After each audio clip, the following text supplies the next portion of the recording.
Well, welcome to today's Fit, here with sports journalist Derek Clements. Now, Derek, we've known you a long time. Go 15 years, I think. I was about to say, I've forgotten how long it was. 15 years. And been out of golf for a little bit from a playing point of view, injuries and things, and coming back in, so taking a fresh look. Absolutely. So I've had shoulder problems, had a couple of steroid injections, and just ready to go again. But I know that the clubs I've been using probably aren't right for me anymore. Well, I mean, and we'll have a little measure of how they're all set up. So look at the base specs, but say things like the RBZ and the G. Well, the 25 is not too vintage, but that's the best driver I've ever had. Yeah, and the pings are, from an engineering point of view, have always been very, very strong. So they've always been something from a consistency point of view. That's really where they've been geared towards over the years. So I'm just going to take a note of all the specs on these to give us the base point. So how much have you been able to play of late, or is it literally just getting back in? The past 2 years I've been completely sidelined. Played maybe 3 times in 2 years. But we were in Australia earlier this year with a bit of heat. The pain in my shoulder eased. We were out with some youngsters and I thought, let's just swing a club and see what happens, and I was actually quite surprised. But then of course we come back to England, it's cold, it's damp, the pain returns. So this is a starting point really. Just doing the whole thing all over again. But I did get down to a reasonable standard before, did a lot of work. I worked with a biomechanist, got my handicap down to 6, and I just want to be back out there playing again. It's just such a wonderful game. I mean, I spend half my life writing about it, and I do spend half my life writing about it. So to not be playing it, you cannot imagine how frustrating that is. You just can't. I mean, especially with everything that's going on with golf at the moment. So you can say it's in off the course. It's in an interesting place, and I think where we're at now, I think is hopefully a springboard to looking forward to better things moving forward. I think I'm still trying to get my head around how this merger's going to work. You know, with all the PGA Tour players saying that they feel they deserve some kind of financial reward for staying loyal. I mean, we're talking about multi-millionaires. How much money do they need? I must admit, that's the bit that I find slightly interesting, is if it was any business decision, you can make a decision, it is what it is. The working in some of the banks that get taken over, that's just poor luck, really. But I'd just like to think now that the good of golf, hopefully, now unfortunately there's lots of money involved, so it doesn't always work that way, but the good of golf can be what happens now. I love that club, by the way. That's kind of my go-to club, always has been. I mean, the RBZs, the first gen RBZs are, they were. I mean, Fairway Woods and hybrids in particular were such a strong series of head. Such a strong head from a performance, just a design side of things. They incorporated some of the Adams technology into it, the slot in the bottom, ball speeds that were achieved out of them, strength of spin. I mean, that was really the forebearer to a lot of the current technology. And the distance gained through that model, it was absolutely standout. And really, it's only very, very recently we started to be able to beat those heads, and mainly it's forgiveness. But really, really good series of head. And the 5 wood, you've got the 5 wood there. Kind of most of the time we'd get a 4 to 5 wood launch, but a 3 wood spin. So it's incredibly efficient from a flight. Well, that's kind of the reason that I left the 3 wood out my bag, because I thought I didn't need one. And we'll see when we get to it. We'll look at the flight and the spin and that side of things, because it's something that now where balls have got lower spin or continue to get lower spin, heads, everything's being driven towards distance, and low spin equals distance. So there's an awful lot of, I should check the loft line on that. There's an awful lot of bags now that we set up where we don't even bother with a 3 wood because it just doesn't stay in the air enough to carry far enough to get a gain over a 5 wood. So we're doing a lot more sets with a 5 wood, 7 wood, or 4 wood, 7 wood. Set makeup's changed a lot over the years.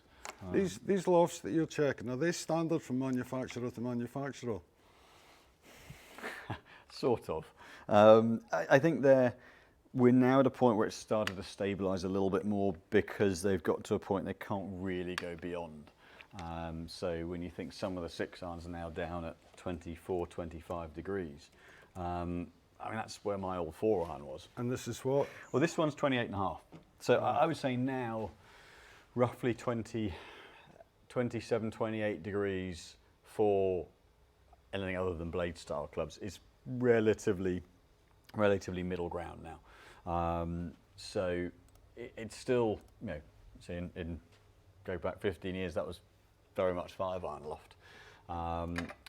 But there was a bit of a rush to, once one brand does it, they've got to follow suit because they can't be shorter.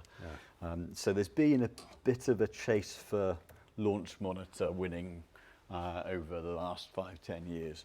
Just lofts getting stronger, spin getting lower.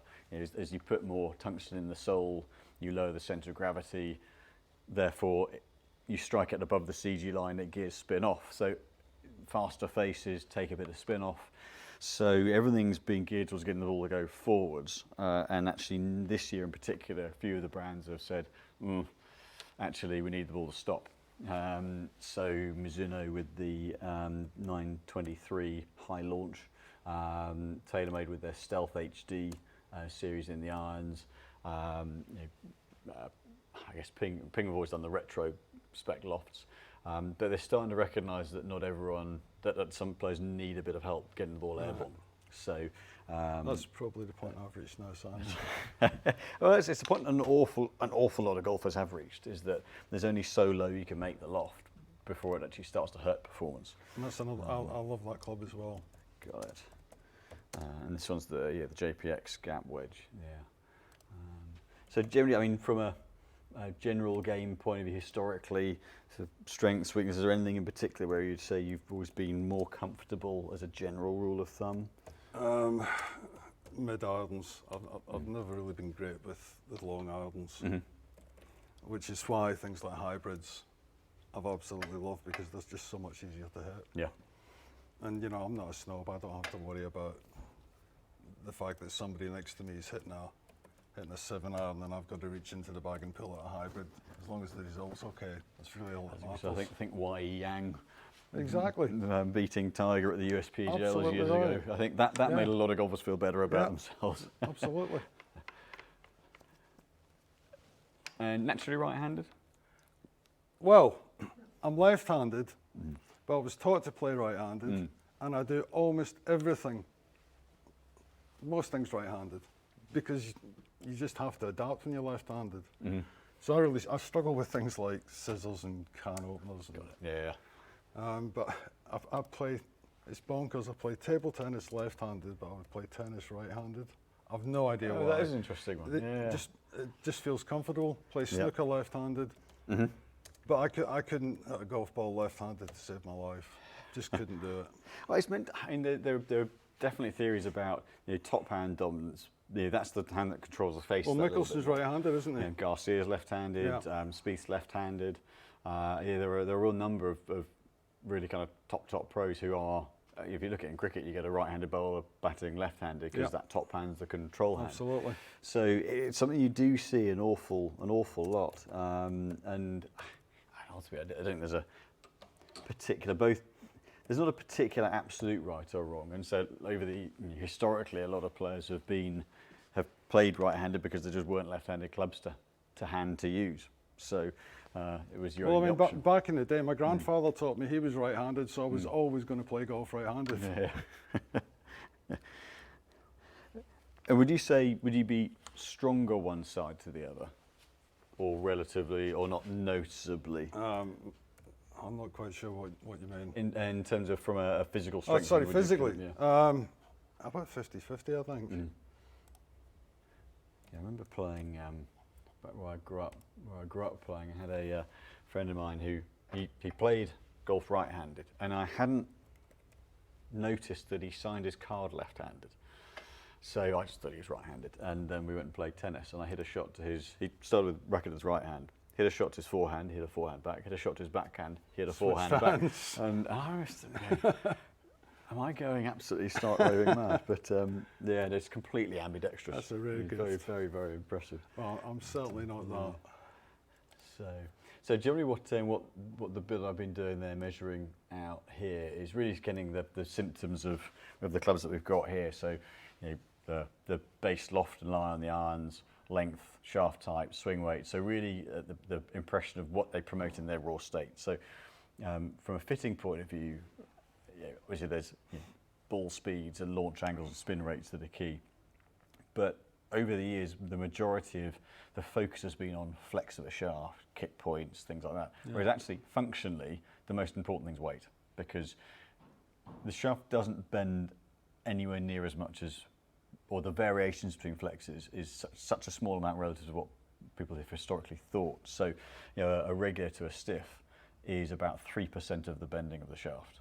So actually, it doesn't do anywhere near what everyone used to think it does. It doesn't, it doesn't rotate. The shaft doesn't twist that way. It doesn't rotate the face over. It works it underneath. The more it kicks and moves, the more that head. I'll try and get so the camera can see it.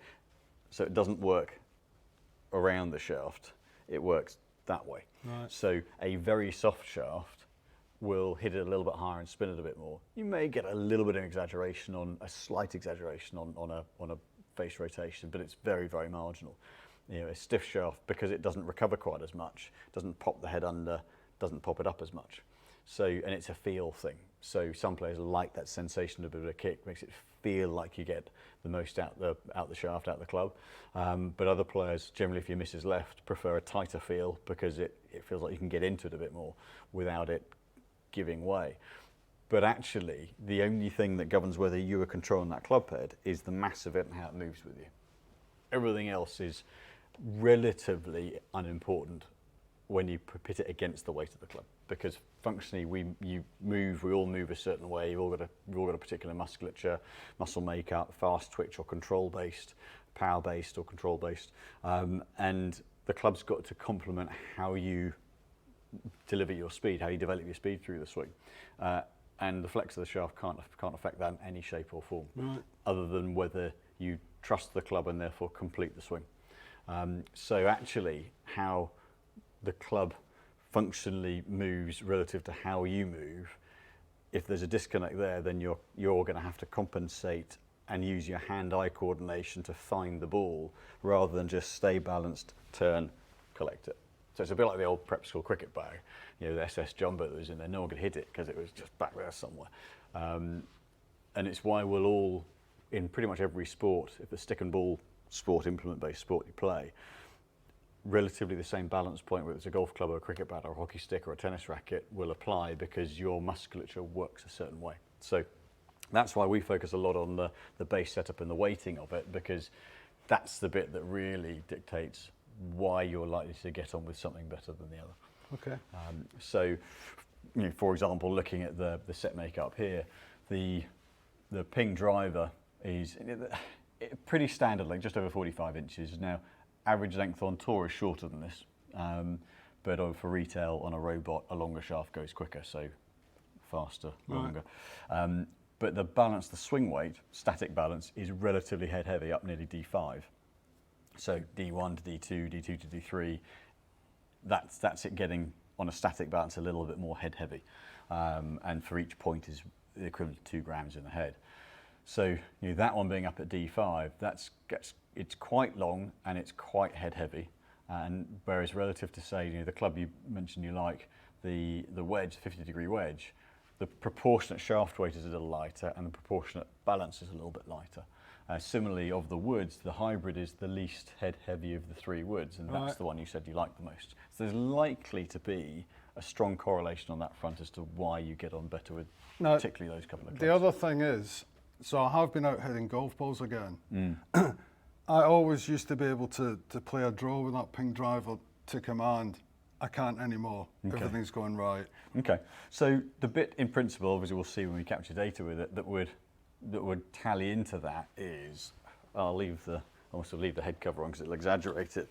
The heavier that head is, as you start from the top, the more it's going to stay behind. So if you just keep turning, face stays open, off it goes. Right. So if it's something that used to work well, and you're coming back to it now doesn't, if the amount of energy into the club's changed or the leverage has changed a little bit, then what used to be able to recover it and whip the toe round, if it's got a little bit strong weighted, it's then beyond where you can fetch it from, and then you like to come out of it and leave it right. Yeah, I mean, obviously I'm aware that I definitely don't swing the club as fast as I used to. I know that. So I do feel that I'm playing catch up all the time. So yeah, certainly with the setup of that, and potentially the 5-wood as well, 5-wood, D4 and a bit, it's pretty close to a standard 3-wood length, so it's fairly long, about a half an inch longer than most 5-woods would be, and as a result, relatively head heavy again, but fairly, slightly lighter shaft on this one. So that again is going to exaggerate that feeling of the head a little bit more too. So there's certainly things that the clubs that you've highlighted earlier and said you liked, they are proportionally two of the lighter ones in the set. So, Okay. And iron-wise, again, not a heavy steel, 100 grams. So steel's 75, 80 grams through to pretty much 140. So 100's on the kind of the lighter mid side of things. Pretty neutral setup. There's nothing really kind of stand out, funky in any shape or form with this. So really, these sort of sit not a million miles off where the hybrid is. So yeah, so it's really the very top end of the bag where proportionally they're that much heavier. Okay. So what we'll do is we'll get you to have a loosen up, take it all from there. Okay.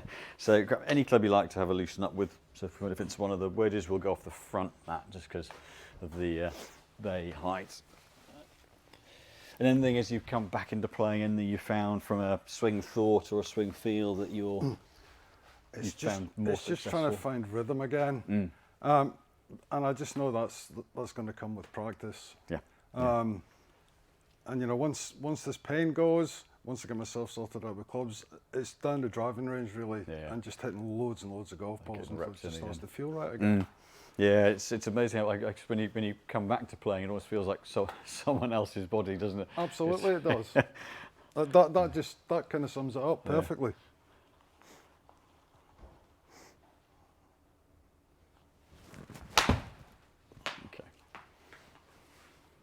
So because of where the TrackMan's lined up to, it'll see it a little bit more left, just because of where this is looking at for when we come back and capture data later on. So if it looks further left than it feels, don't worry about it.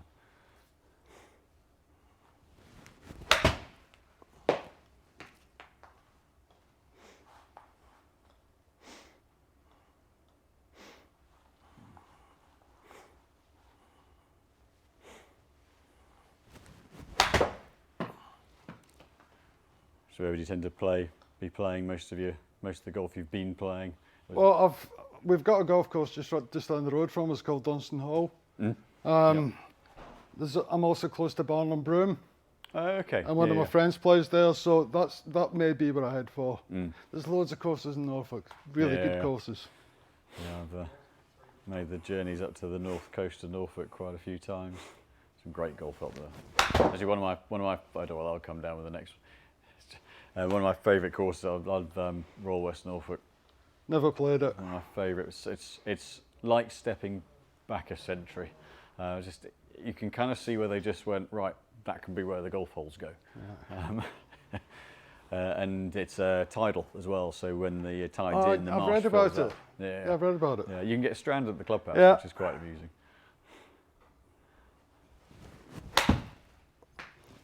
Right. And when you play, would there be a ball that you would orient towards? Not really. I mean, a Pro V1. I'm not absolutely convinced it's the best ball that I should be using, but start off data-wise with them, get a marker point with them, and then if there's anything that I think we can make a tangible difference, then we'll do so. I'll give it a switch out. So I'll give you a switch to the 6. We'll get a bit of data with that one first. And as you've been coming back to playing, is there anything from a shot pattern, left and right dispersion that you've seen or that's been noticeable? Well, I went out and smashed some balls on Tuesday, so I've always tended to hit the ball with a draw. Yeah, I mean, most of the flight was still about the same. Yeah. Definitely not going as far, but the flight's just about the same. Yeah. So, yeah. Yep, ready to go when you are, yeah.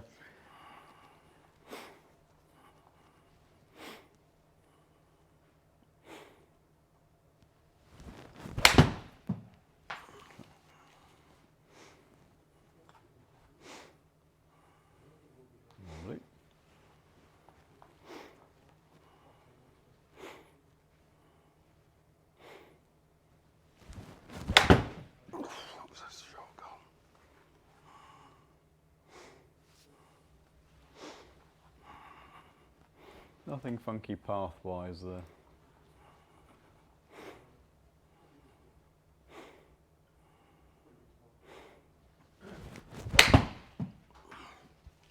And historically, would you generally been someone who'd been more of a rhythm and a tempo player, or more, so more naturally more rhythm and tempo based? Versus I've always been better going down a club and hitting it harder and playing more kind of aggressive. Hitting it harder. Yeah. But I kind of feel that's probably going to have to change because I feel I have to nurse this a little bit. Okay. Yeah. So I'm probably going to have to get it into my head that I just need to slow down a bit. Okay. Which is. It should be. I think it's probably a case of. I think the only difference it'll be is rather than maybe it being orienting towards being a bit more of a hit, of making it just a nice kind of positive turn through the ball rather than a hit at the ball. That's probably the only shift. I think you've been naturally either. So I've never been good at the subtleties of any sport. No, that's fine. And I think that's something that from a muscle makeup point of view, you are one or the other. So I've always struggled to play a kind of a quieter swing. I've always been much better going down and hitting one harder. So there's no reason that being positive needs to change, but possibly where previously you might have been able to put a little bit more kind of pressure down onto the ball, it might just be a bit more of a rotation through, but it can still be positive. Right.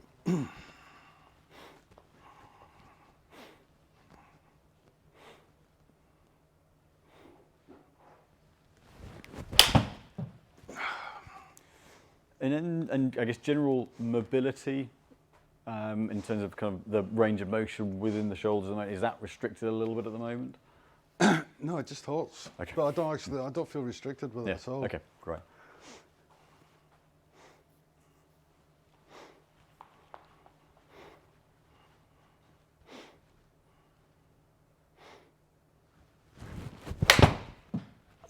Okay, let's see one more would be great.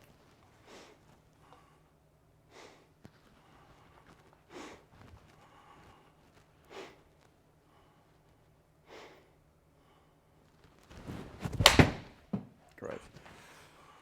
Okay, so whilst you'll think there's lots of variables going on there, take the warm-up swings out. What we can see, and the delivery line actually, bar one that got a little bit shallower, angle of attack, generally speaking, kind of 2.5 degrees down, slightly steeper one, slightly shallower on another, but pretty repeating.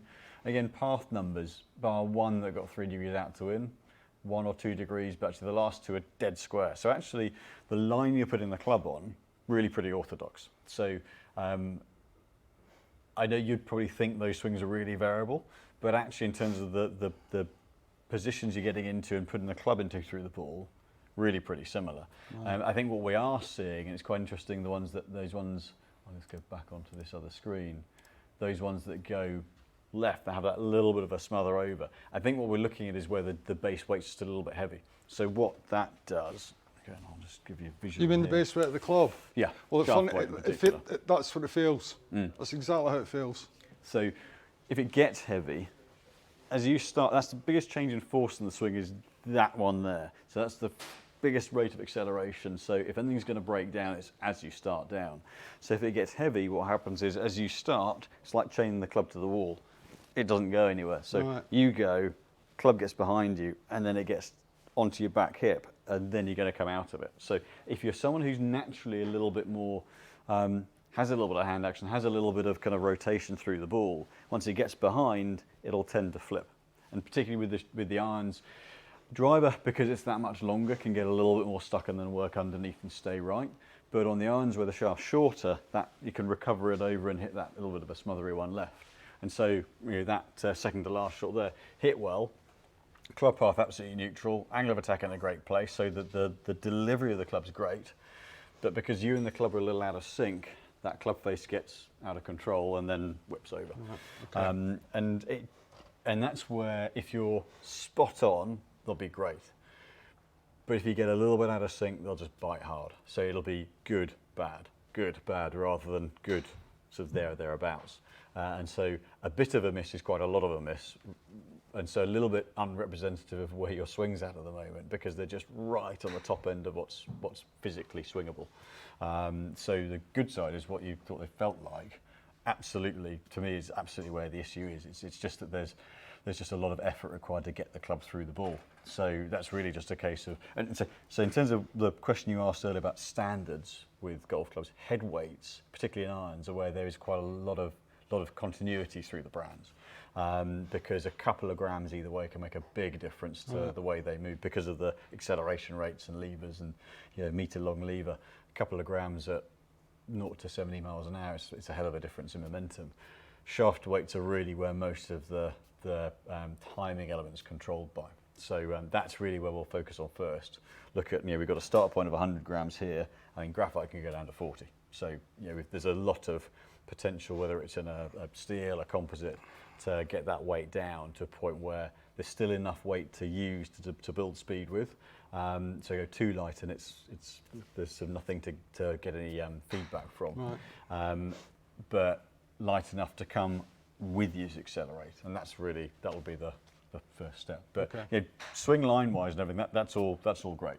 So that's the beauty of having played a lot of golf, especially started playing at a younger age, is that the nuts and bolts of the swing remain. But having been out of it for a while, they're just right on the top end of physical capability. I feel like it's just time is just all over the place. Yeah. And that's where it can feel, or for a bit of a phrase, sort of jumbled through the ball, is that once it gets out of, make sure I don't kick that, once it gets out of sync, because it's a last minute flip and a catch up, it can feel very fast and disconnected. Yeah, exactly. Rather than once you get the weight right and the club and you working together, then everything's connected and in sync through the ball. So the club face is online for a lot longer because it's extending with your swing there rather than that. So the window of opportunity to keep it online is much, much bigger. So what I'll do first is I get a head that we can get similar characteristics to this, because I only want to look at one parameter at a time. So I don't want to use the head to influence performance much to start with. We'll get the shaft bit right first, and then look at the club head from a flight point of view and forgiveness from there. Okay. But so any questions, just literally fire them at me as we go. So 28 loft, pretty mid-profile head. Okay. So what I've gone with head-wise, just to get a similar head. So the Wilson head, there's a little bit of face tech on them, a little bit of perimeter weighting, kind of I guess you'd call them a relatively mid-forgiveness. They're by no means a game improvement head, but there's that little bit of a cutaway in the back, a little bit of separation, a little bit of face tech. So a head that I can control the balance on. I've got the P770 tailor-made. So whilst it's a hollow design, it's similar in terms of profile, a little bit of face tech, but not going to head that's an absolute cannon. And so I don't want to, so keep it in a similar vein. And then shaft-wise, dropped about 12 or 13 grams, going to into a lighter steel. Okay. So really, it's a bit of A/B testing. It's saying, right, we know the parameter we're changing, and it's seeing. Really, the initial bit will be find where too light is. We know where top end weight is. That's where your current ones are. Let's bring that over a little bit more. And we need to find out the bottom end of things, so we know the window we're working within. And it's saying, right, we're changing dead weight or balance point, or and then really kind of analysing whether that's a good change or a bad change. Nip on 850.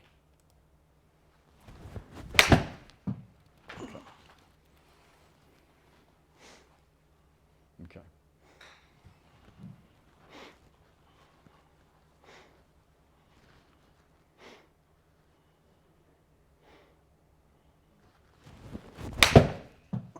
Okay, so what we see straight away, we've lost the left. So because it's now not behind you, we've taken certainly at least 10% out of the shaft weight. By doing that, as you swing through, tell me where's the better place to stand for this. By going lighter, the club gets out in front of you. So if it gets out in front of you, you can then lead the club into impact. Once it gets behind, it has to play catch up. So the face rotation is much quicker. So by getting the shaft lighter, the handle gets out in front of you, and then you can keep turning through and leave the face on. Right. So dispersion-wise, those are both pretty much on top of one another, but starting fractionally left of target, dropping right very slightly. Face to bar, 0.5 degree, 1 degree, but there's no flip left in there. Whereas you're looking at the averages, there are a couple of funky ones there, but the averages are 4 degrees closed with your current ones from the same path. So we've immediately eliminated the snipe left just by going a little bit lighter. So And it does. That's a good start. It feels better. So I'm going to go a little lighter still. Okay. It's really, I think this is where, from a fitting point of view, you know, people look at club speeds and look at, you know, saying, oh, well, you must be in a regular or a stiff. It's actually fundamentally, that's just a fine tune. That's not going to make a massive change to what the ball does.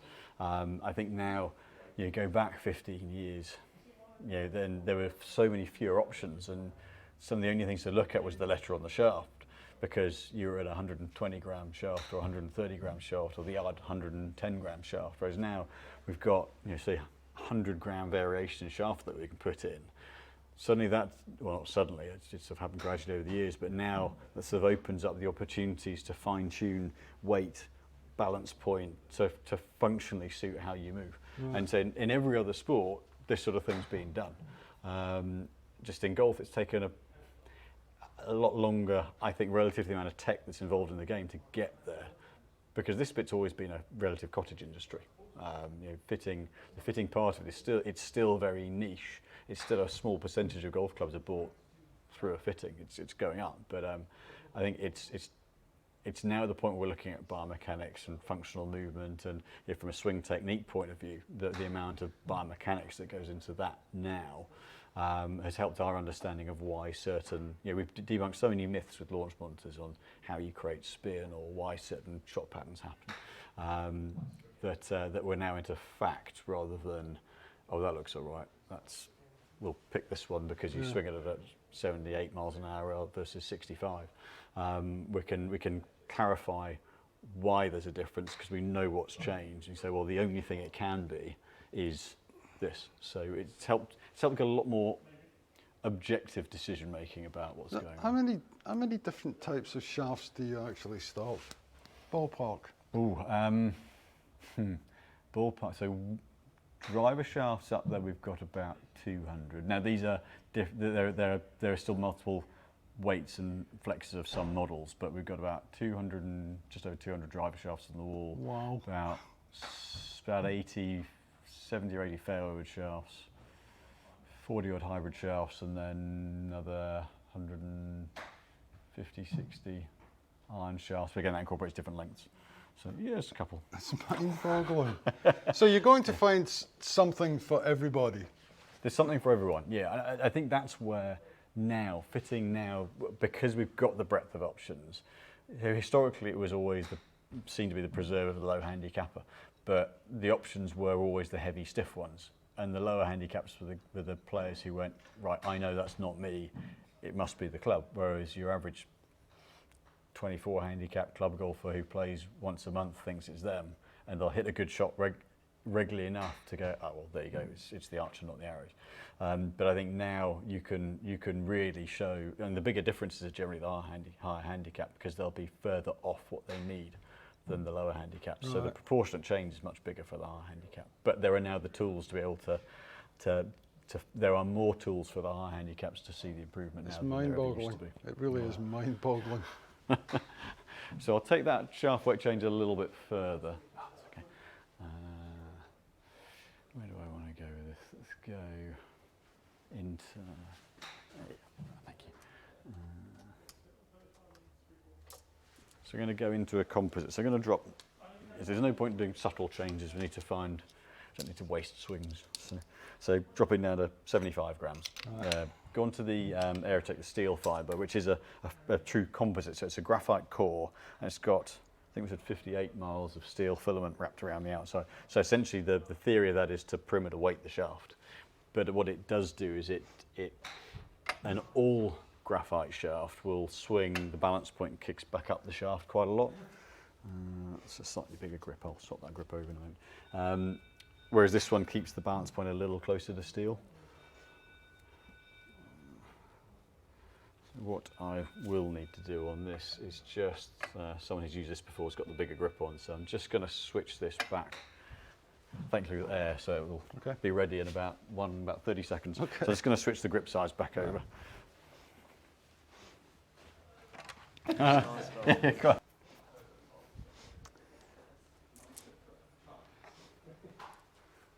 I'll go back onto the TaylorMade again first, just to go back into that, just get a couple more of this. I'll check the lie as well, and then we'll kind of go into a few different head styles. Where did you grow up playing? Well, kind of all over the place really. It was between Glasgow, where I was born, and we used to have a holiday home in a place called London Links, which is about 15 miles from St Andrews. Yeah, because they've done open qualifying at London. Yeah, so it's right next to Leven, I think, isn't yeah, it? Yeah, there's actually a wall separates the two courses. So I played a lot of golf at London Links as a kid. Yeah. And funnily enough, we're going back there on our trip to Scotland because it'd just be great to go back there because I know it won't have changed at all. Except that the one and only pub is probably closed now. Oh, really? Yeah, there are so many great courses up there. You know, so many. I mean, it's you know, I've got to get to a place like North Berwick. I've got to get to some of those. I played at Ely, which I thought was that's a good course too. Fabulous fun course. And most people would never have heard of it. No. I think James Braid, I think. Yeah, that's right.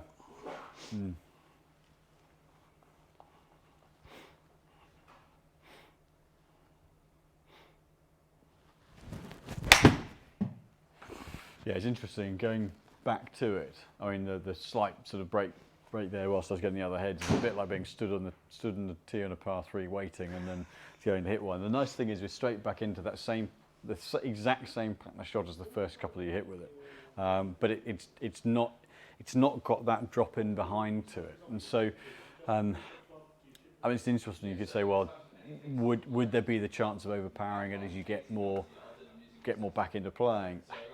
I think it's better to that one than risk the one that what happens if you don't gain that little bit of extra energy to get the heavier one through, and then it ends up dropping in behind you. I would agree with that 100%. Yeah, because the more you play, I mean, it doesn't stop you generating speed, but it'll mean it's just not needing to pull on the handle and hit at the ball. The one thing I'm sure of is that for as long as I carry on playing that, I'll always be kind of aware of this, even when it's not there. If you're not, does that sound daft? No, not at all. Not at all. It's I had a friend of mine had a back thing, had a bit of gunk taken out of his back, and he said even now it doesn't hurt, but he finds himself waiting for the pain, waiting for the discomfort. So yeah, that kind of feeling is. I think I'm going to spend more of my time on the golf course trying to swing within myself rather than really going at it 100 miles. Okay, yeah, perfect. Yeah.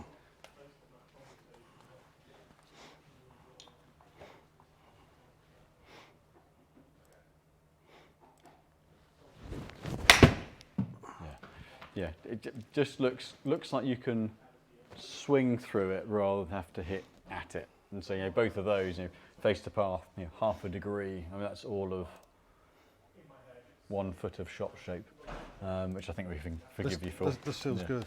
You know, ball speed efficiency 139. So for a 6-iron around the 140 mark, great. If anything more, fabulous. But you know, around the 140 mark is good. The last one there, 138. So you know, launch and spin, you've got 100 revolutions difference on spin, and that's just because one dropped a little bit to the right, one dropped a little bit to the left.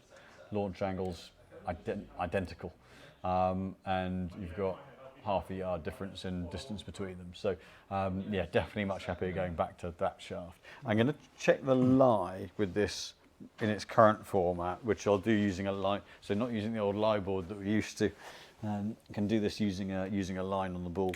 So this then will leave a line on the face, but a lot of people back off a lie board because it looks like a cart path. Whereas we get a slightly truer impact position from this. So it's a little chalk. We use a chalk pen because I don't want to mark the screen. And then put that vertically there, and then just hit as normal. It'll leave me a little impression on the face.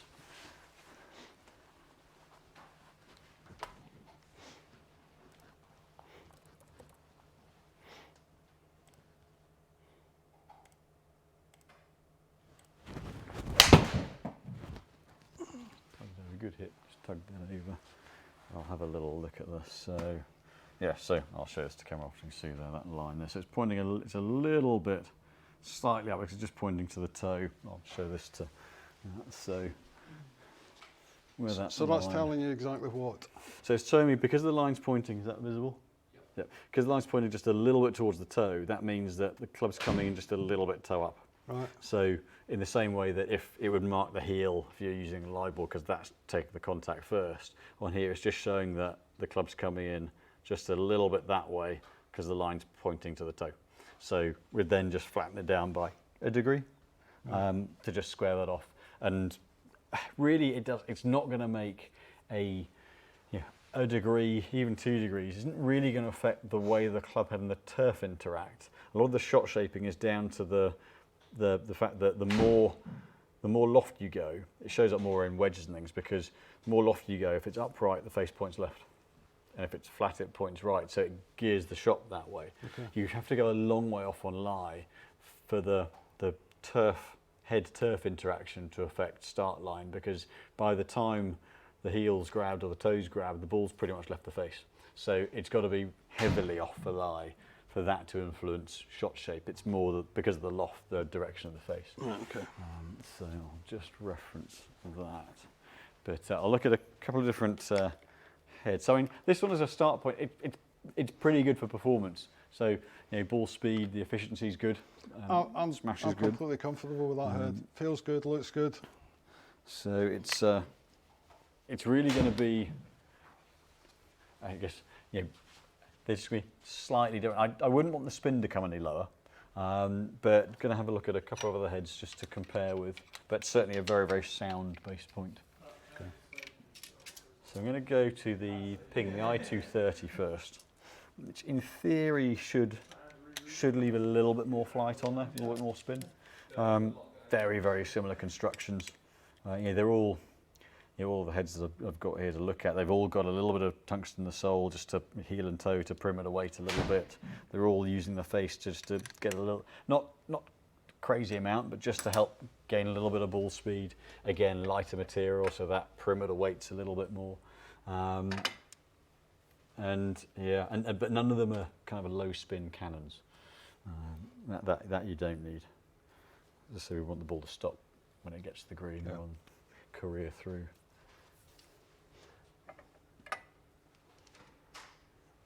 Set them to the same swing weight. I'll set them to the same loft and lie as well.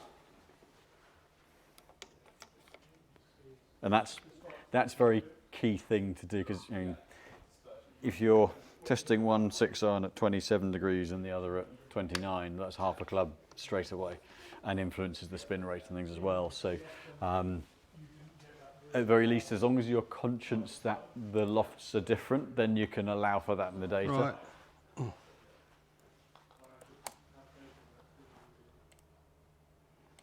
So these are very much, this is Ping's version, I230 is Ping's version of the same style of head as the TaylorMade, the P770, Callaway Apex Pro.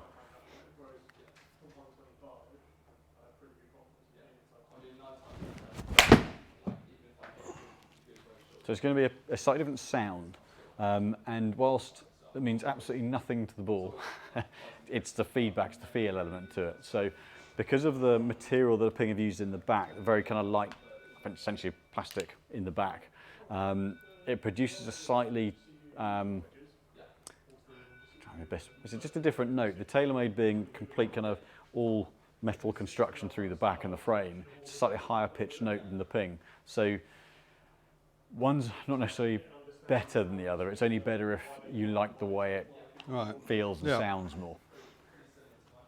Because I don't think the ball's going to notice any difference really, other than slightly higher launch at the Ping.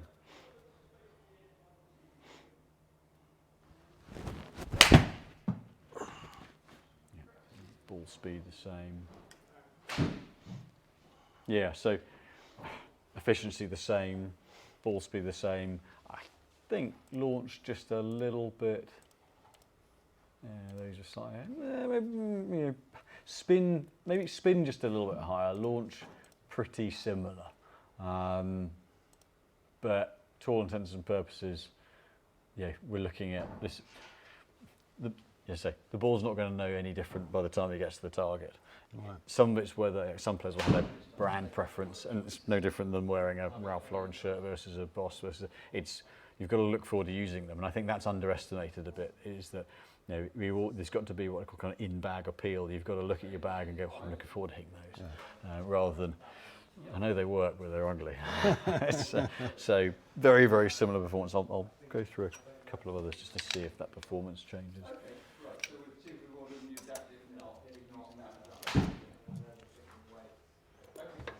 So we're in US Open week, starting. It's a shame it's LA. It's so late. Well, yeah, I mean it's what, 3 in the morning. I think by the time it finishes. Yeah, I think the coverage starts at 3 o'clock today.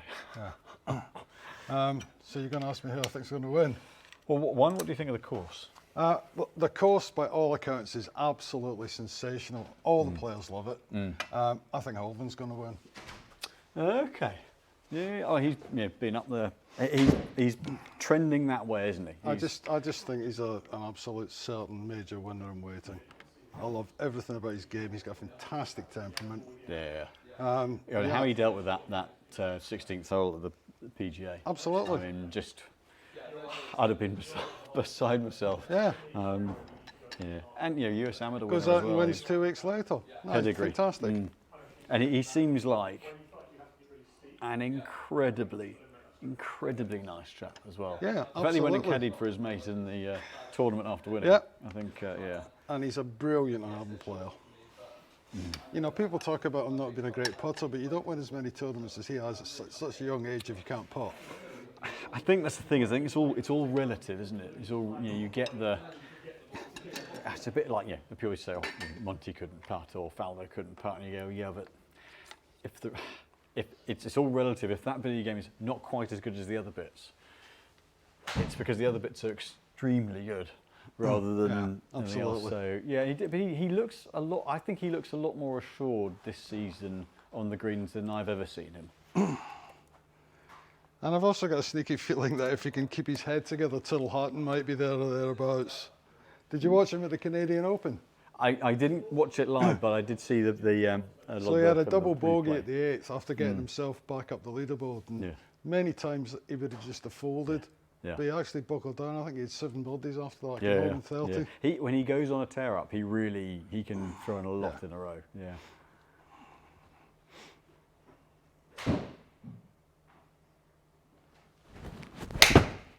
Oh, that felt good. So a little bit, again, a little back to slightly clickier note off the face.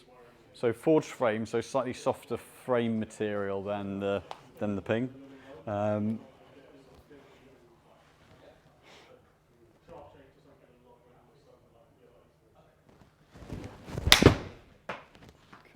Yeah, I love that. Okay.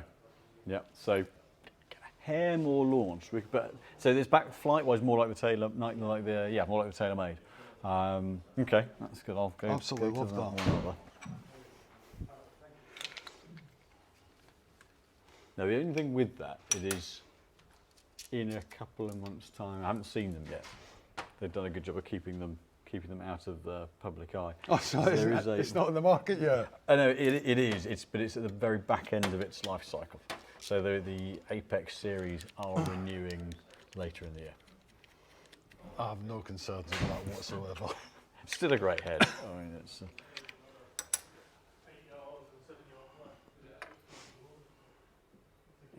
just a little bit more weight on.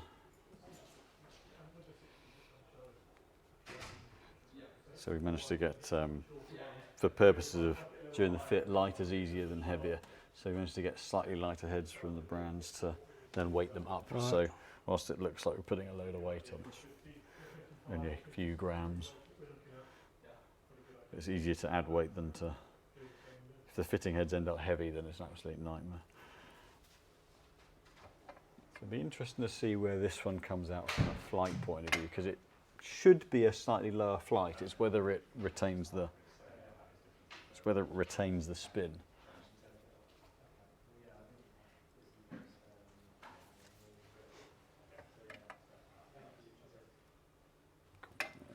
I'll check loft lie on that, make sure that's constant. Yeah, I think it feels like in the game at the moment there are just a lot of I think the players in the game at the moment are in a great place. I think there are so many really different styles of player, but there are a hell of a lot of players that can win. Absolutely. And I love the US Open because they always set the courses up so hard. So you know that someone's got to play really, really well to win, and have every shot in the book. I think this week as well, I think it going back to a course like LA Country Club, it kind of feels like there's a little bit extra to it. You know, some of the par threes, I mean, apparently it's not the 290-yard par three, it's the 250-yard one going up the hill the other way that actually plays longer. Yeah, because it plays into the wind. Yeah, so it'd be fascinating seeing that.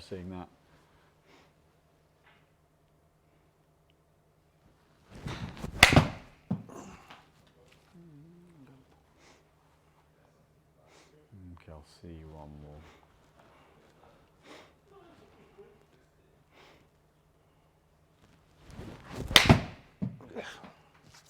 Yeah, not quite. Not quite as a little bit less forgiving. I'm just seeing a bit of a drop back in ball speed and a little bit of a drop down in launch angle is lower, but the spin hasn't retained with it. It's come down with it as well. So. I don't like the feel of that. It just feels completely different. Yes, this one's the T100S Titleist. So, but there's some quite high density tungsten in the heel and the toe, which makes it a harder feel. And I think there's just a little bit less resistance to twist on it than the Callaway head and the tail. I'll pop the Callaway back on. Because actually that, the other one I got the JPX forged, that's going to bring spin down. So that I know is going to shove the flight forwards. And to say if there's a head that you really like the feel of, and say visually it's a really nice clean head, then ball speed and numbers are all good. So then, as I say, is that element of looking forward to hitting it rather than it's that unmeasurable bit that actually makes a hell of a difference.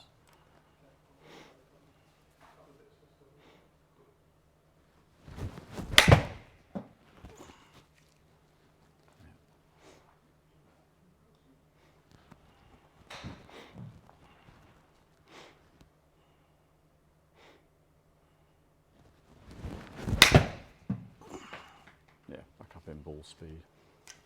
I just love the feel of that. Yeah. So that one, because it just turned over a little bit more, had a little bit less spin on, but again, ball speed and things right back up there. We're not seeing anything better with anything else. And essentially that and the TaylorMade, that first one, were very, very similar. And ultimately it boils down to, say construction-wise, they're both hollow heads, bit of tungsten in the sole. It's just the face that Callaway that used that's always had that little bit of more of a pop sound off of it, but I think incredibly similar heads. So really, it does boil down to that. Which one do you prefer hitting? And that one's more enjoyable. Just feels lovely. Yeah. Then reminds me of when I started playing golf in the first place. Okay, yeah, and they're a good looking head as well. Yeah. So okay, and I think in terms of where the flight is and spins across the board, I would be looking. I'm just going to cross-reference against one of those. I think it looks worse. It's got all the various ones that we didn't like in there as well. So that's where it looks a bit broader than it is. But if I were to look at, there's one a little left, but those ones there, the grouping, the shot pattern there, bar that last one that turned over a little bit more, are actually very, very down. Yeah, but I don't care because it was a good hit and it felt really nice. And then same with, you take the TaylorMade, a couple that are left, but generally again with this shaft, the shot patterns are slightly left or down the line. So that's where into this one, and the ball speed side of things are great as well. And I think with where the launch and the spin are, obviously when you go top end down, but I would certainly say I think 5 iron's the longest iron I would put in. Yeah, I would agree with that. I don't there's whilst as you gain a bit of confidence, gain a little bit of speed, you'll gain a little bit of spin. But if we go below that, then there's just going to be so little spin. I think it's just going to be hard to keep it in the air long enough to get the control where it lands. I've got no problems with that at all.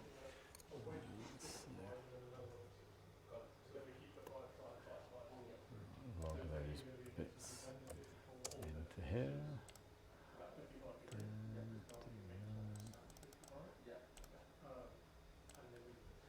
And so standard length absolutely fine.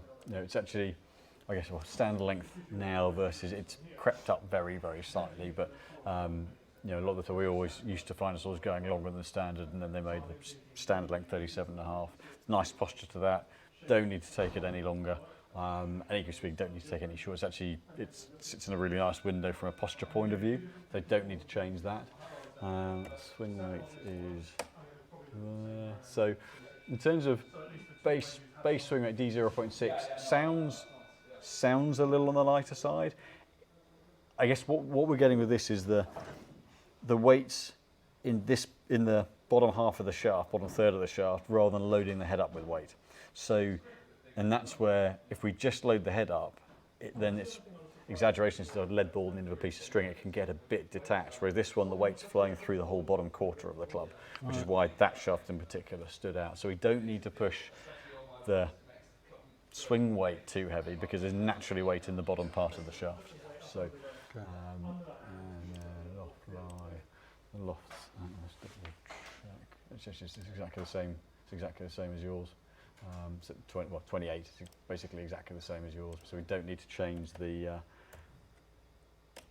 loft and the lies. Absolutely spot on neutral as well. Actually, we were going to flatten that very slightly. I'll do that with this. I'll just cross-reference that with this one. I'll test that slightly flatter lie that we were going to look at earlier.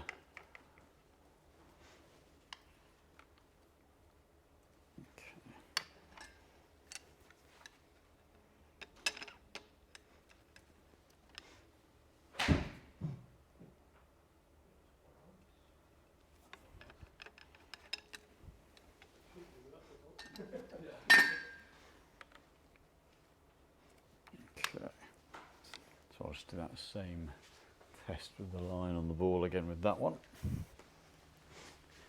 Grip something we'll look at the back end, that'll be a constant all the way through. Okay. So.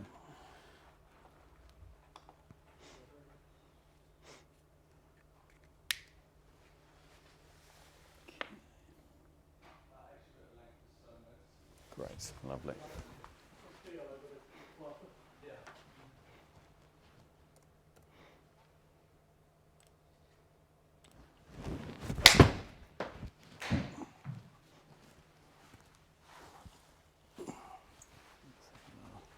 Yeah, so where I've gone a little flatter than where the tailor-made one is, that's now ramrod square up the face. That's what it should be. So, okay, I'll show that to camera. That's now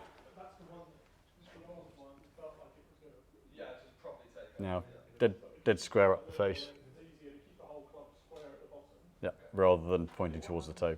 So bringing the toe down just means it's coming in absolutely flush. There's no influence on the shot shape from the gearing on the face there.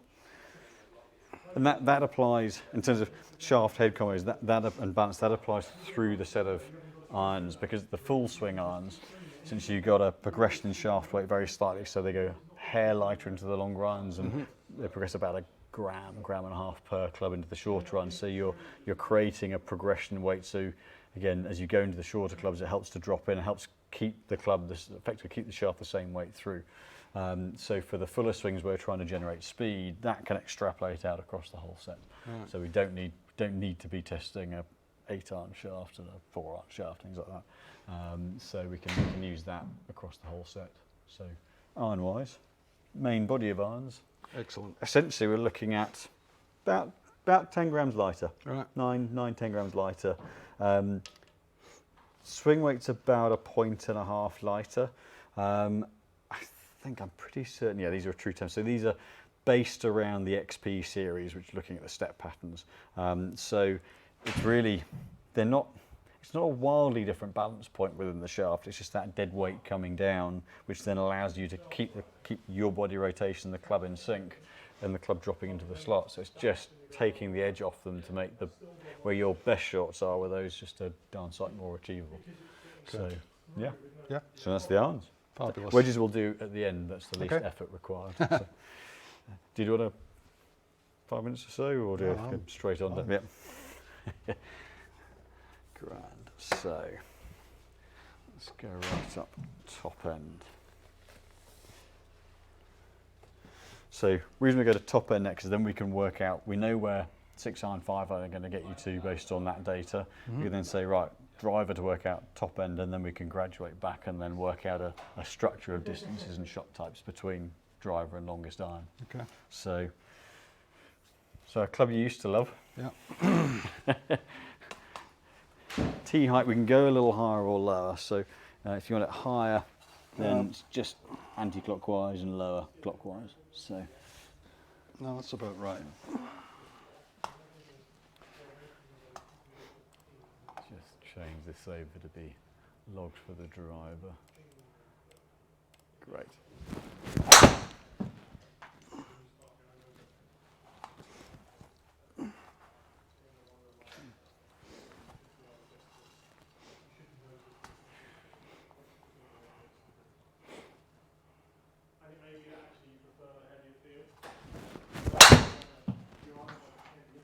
Okay.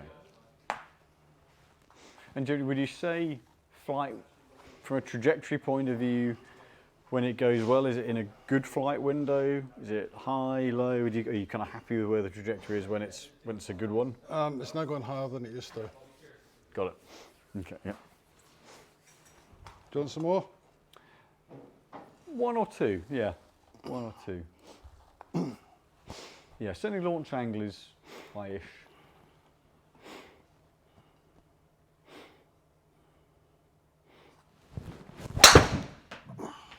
Quite interesting, the sound off these heads. If you forget over these, we've got all the different materials and composites and things. It's a totally different sound now.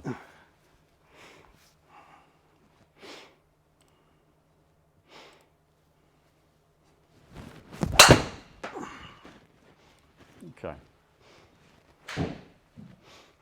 Yeah, so I think what we're seeing there is it's not, probably not as exaggerated as I thought it could be, but definitely you can definitely see where, again, it's just erring on the back, dropping in behind you a little bit. Certainly, I think what that's doing in the higher flight for you, if it drops behind you, it drops underneath, and then you work the head under as well. So hence that little bit more launch. I mean, that last one there, from a flight point of view, actually very efficient. You know, plenty of launch, but not high spin, which actually means it gets to the top of the flight, but then doesn't stall. I think what we're seeing kind of through some of these is that, you know, actually your first one, club speed, was greater. It's that strike zone. There's a little bit of loss of ball speed. The smash number's a little bit low until that last one where it got a bit more solidly hit. So again, delivery line, your angle of attack path, really nice. A little bit from inside, a little bit up. That's lovely. That's perfect with the driver. I think it's going to be similar to the irons, and if we can get you not having to fetch the club through, one, you'll stay a little bit more balanced, which should help some of the kind of consistency of height of delivery of the head, strike point. It'll be interesting to see how much the flight changes, but I think it's going to be your ability to just stand and not have to manage the club face through the ball. Okay. Because your delivery lines are good, you know, upward and inside and squaring the face, you're generally always going to get a fairly efficient flight. So decent amount of launch, but lower spin and a good run out. Whereas if you're down and across it and open face, then it's spinny and weak, and that's where the majority of players lose actually quite a lot of distances through inefficient technique. Your technique's very efficient with the driver, so it's going to be how much control are you going to be able to stay in balance can we give you by getting the weight a little bit more suitable, and then how much extra can that help us put into the club speed, ball speed, but hopefully kind of with just losing the big misses, because technique-wise, again, 2 up, 3 from the inside, 2.5 up, 4 from the inside. That one a little less upward, dropped inside a little bit more, but then back to 2.5 up, 4 from inside. So there aren't big variables in what you're doing from a delivery point of view, but it's going to be the variations in where the club face is getting to. So it's not wildly off, but I think with the driver, because it's going the furthest, it's the longest club, any error is going to be exaggerated. So, and can then feel quite hard work to rectify. So I think first things first, from a setup point of view, shaft length, I don't think we generally don't really go over 45 inches if we can help it, simply because the most important thing is quality of strike. If you get strike, then you're going to get maximum ball speed for input, and then generally you get good flight data anyway. So longer than 45 inches generally means well, there's a reason not many of the world's top players play them longer than that, because it's just hard to control at high speed. Yeah. So if we can get that as a little bit more stabilised, but I think some of it's the weighting and the balance, a little bit head heavy. The TFC, the 189, I think that's around a 60 gram shaft. I'll certainly look at a little, it doesn't need a huge amount, I'll look at a little bit lighter, more to the 55, I'll start there. But definitely want to get the proportion of head weight down a little bit. Okay. So, again, I'll start with current version of that head. Again, just to change on the head as fewer things as possible, look at the balance of it, and then once, like the irons, once we get that bit right, then we can dial in spin and launch profiles with the head. Okay.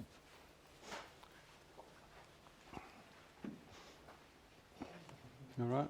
Yeah, good. Yeah, it's really interesting. Well, it measures absolutely everything. Pardon?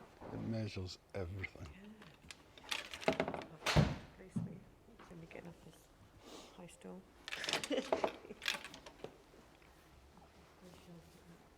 Actually, I'm really surprised. You're going to feel this later today, your sides. Yeah, of course I will.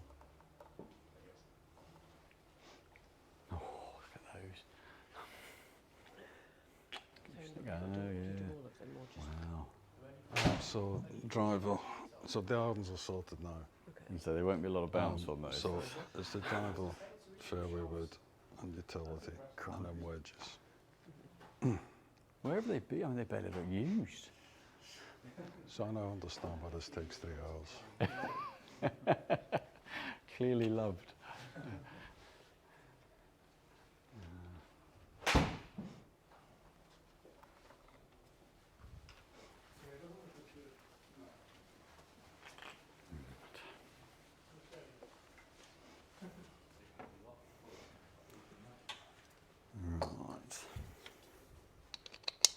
So we get everything neutralised from a weight position point of view.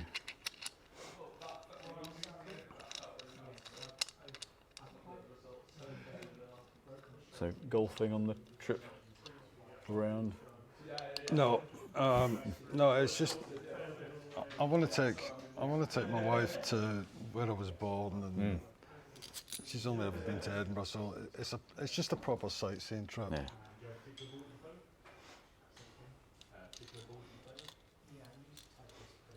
And we just might be sampling some whiskey while we're up there too.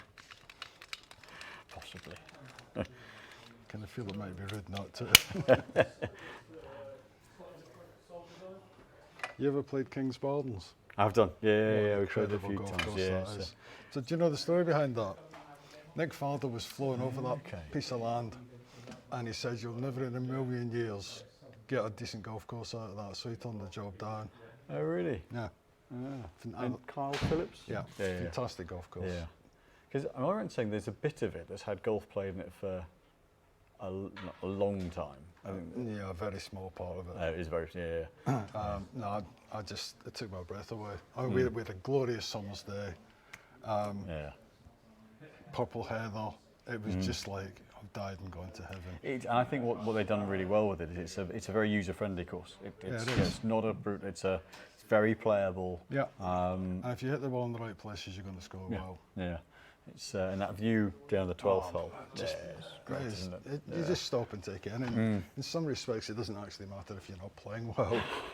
It does help if you've got a view like that. It definitely does And help. you know, Just enjoy. Glen Eagles is the same. Well, that's like with when I played at Ely. I was in between. I was playing Europro Tour. I was in between tournaments, and I'd missed the cut by one a couple of days before, so I wasn't particularly happy with myself. And we played there, and we got to I think it's the 12th hole. Played the 12th hole around the bay. We sat on the bench by the 13th tee, and I was sat there looking out over the bay. Sun came out, and you're going to go.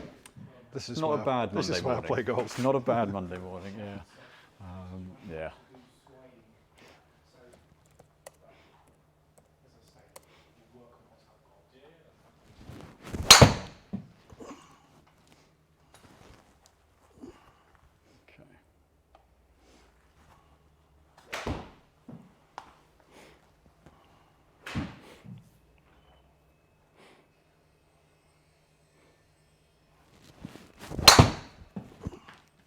Okay, interesting. I'll watch Watch one more of that.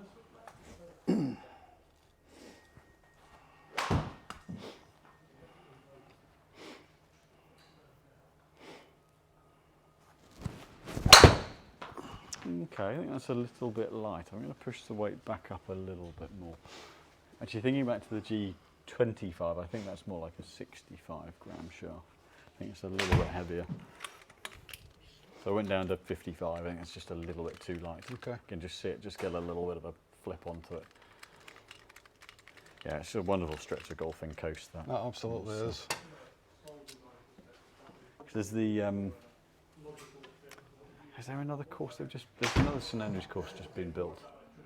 Is it St Andrews course? I want to call it. Is it Dunbarney? Oh yes, it is. Yeah. Dalbarney. It's something like that. Mm.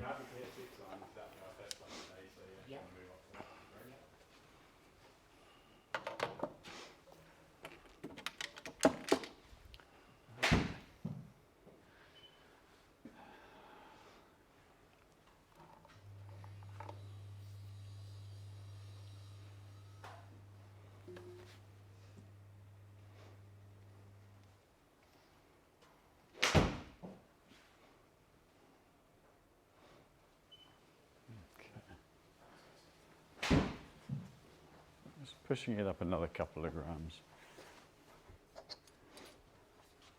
Yeah, I've placed the pockets of it, but I'm not as well travelled as I should be with my golf. So how was your trip away earlier in the year with all? How many guys was it you took away? There were 36 in total, including the 4 team captains. Which, that was good fun. I mean, I must admit the resort over in Greece was fantastic. I mean, they were, from a service point of view and an organisational point of view, they were great. Definitely made things a little bit easier. But I mean, they're so used to, they host a lot of pro-ams and tournaments, right. So they're used to big events. But yeah, it was just everything from the hotel to. It must have got a bit messy at some point. The last night after the last dinner, a few of them were kicked out of the bar at 2 a.m. Yeah. But actually, I think because it was busy, there were a few drinks had, but it wasn't. No one went overboard with it because we always had a fairly early-ish start. It was a full-on golf trip rather than that. Yeah.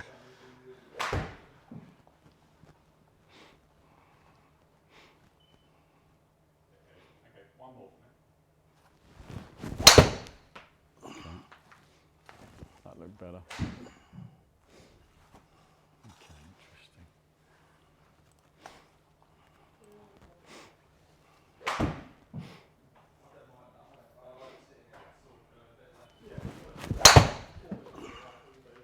Okay, that's certainly shaft-wise a better move. I'll come back to it. I'm going to push it slightly heavier, a couple of grams. Still, I think a little bit more we can go.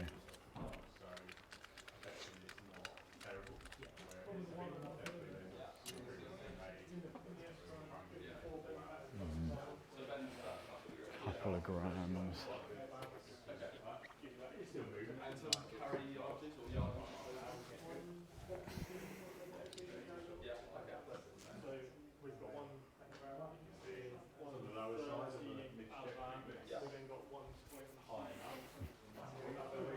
Yeah.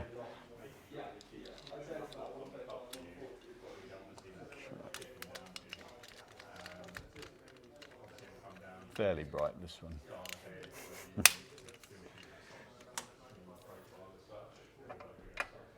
This is on the TPT shafts. All the long drive guys have been using a version of these.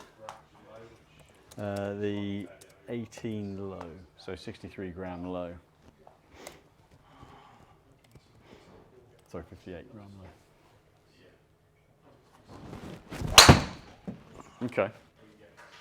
That had immediately seen ball speed start to move, but again, a bit like with the iron shaft, when you sit drop in and then stay in plane a little bit better. So hence, that then allows you just to keep going with the swing.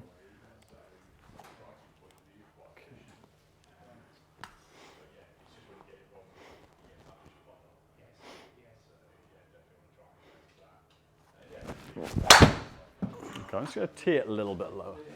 It's just got a little high on the face, that's all. So actually the first one was good, but still a little above centre, but that one can face the target pretty neutral there. Path got a little more into out.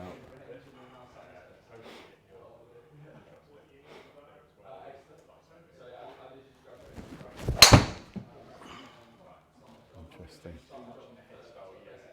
Okay, yeah, definitely a bit squishy. So the last couple, your path got a little bit more into out. So face the target, absolutely dead square there. We've got a little bit, I might have taken the tee height. A little bit out here, maybe gone a little bit lower on the tee height, but that was definitely, like that first in particular was definitely a better weight, got everything squared through and off it went. I think the head's just popping it up a little bit. I'm going to get a head that just takes the flight. I don't want to necessarily drop loft massively, but it'd be good to have a head that promotes a slightly flatter launch. Okay.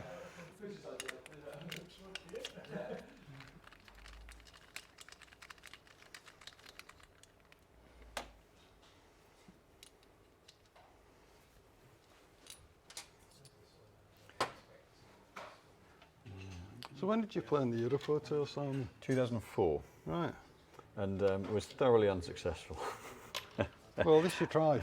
Well, and that's the bit that I'll never look back and go, I wonder. I know I wasn't anywhere near good enough, which is absolutely fine. But yeah, I think better to. Fortunately, I was able to do that, and yeah, I can now be certain that an amateur golfer is definitely where my golf should always have been. It happened to me in junior golf. I turned up and I played with this young kid. He was 2 years older than me, and I watched him hit the ball, and I thought, that's a game I'm not familiar with. Yeah. It was Sam Taldens. Well, yeah, that so would. He would have been 16, 17. Yeah. Just different game. I think it's the people I know who've decided not to. It's when you play with someone you go, I can't do that. Absolutely. I grew up playing. I played with Ross Fisher, James Heath, Sam Osborne, a couple of other guys who kind of nearly, Zane Scotland, similar kind of age, who's a little bit younger. But I guess I probably never thought it was unachievable. If I look back now, I probably realise it would have been. But I had a friend of mine who played in the British Amateur and got through a few rounds and then got, I think, shot level or 1 under, got beaten 7 and 6 to a certain Jose Maria Olazabal. And at that point he went, I can't do that. I'll get a job. But I think, yeah, it's when you see that level. Absolutely. And go, yeah, that's a bit different.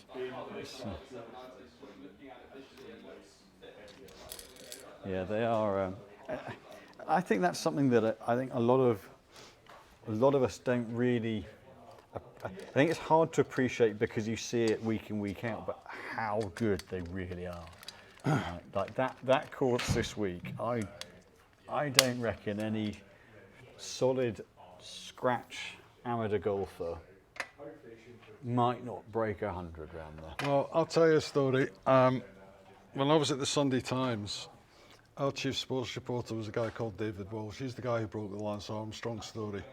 Okay. And Dave's a really keen golfer. Played off about a 10 handicap, and he was a good 10 handicapper. So he goes out to cover the Masters every year, and you're probably aware they have a draw for the press. Yeah. I think it's about 10 or 12 who are chosen, and they play the course on the Monday exactly as it was set up for the final round. So David's name came out the hat. And he was due to be on a flight home on the Sunday night, but he actually cancelled his flight so he could play Augusta. I can't remember the exact score, but he scored something like 108, and he said, I wouldn't mind, but I played well. I think I think the bit that I think we misjudge with him is how good their short games are. Oh, absolutely. So someone like Augusta, the amount of it's like chips putting and on putts glass they leave dead. And and you've got to leave the ball in the right place. Because I've always thought Augusta's more of an iron player's course. It's a second shot course. Because you don't often see, you'll see a Crenshaw win there or one of the world's best putters win, but then normally, if you look at the list of winners, you've got, was he Tiger, one of the best iron players ever, Nicklaus, Faldo, Langer, Seve was Seve, Olazabal. Yeah. They're great iron players. That year that Garcia Rose, you can pick, if the conditions are bad, it's always the best ball strikers. Absolutely. TSR2.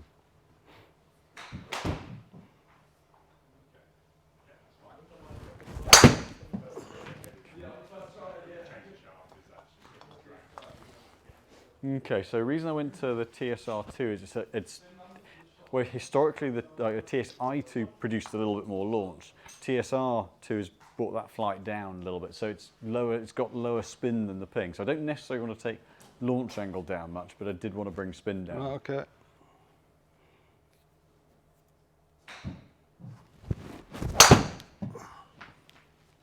little bit outright. You just take a fraction of the weight off the head, just a little bit. Don't think I needed the extra.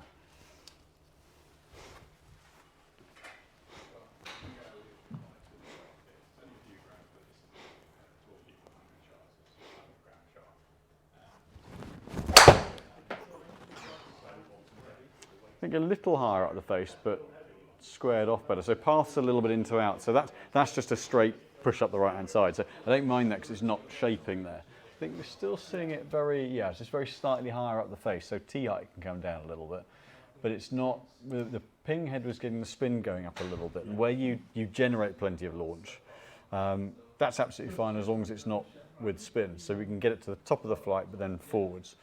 So that's just brought that back down a little bit. I'm going to pop this other shaft back in to compare with that. It's also a very classic, pretty head. Yeah, it is. I mean, the Pings have always been, and still are great for consistency. But I think Titleist with the TSIs are a big jump forward. TSRs, they're right up there with all the others. There used to be a slight compromise on ball speed, or they used to spin a little bit more.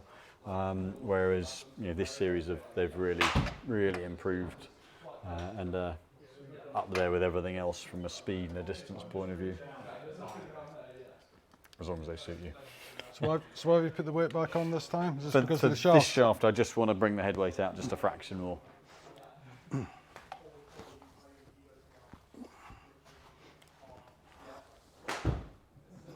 You think I should be taking the T down, or have you already done it? We'll see with this one. Certainly with the other shaft, we were just getting it a little higher up the face. So we'll see with this one whether it's the same thing.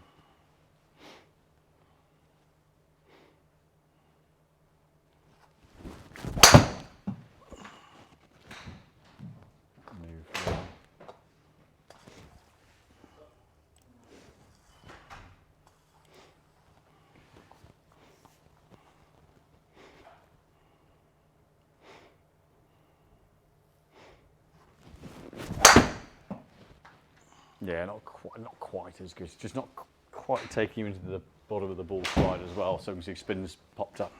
So that's just not delivering it quite as well with that shaft.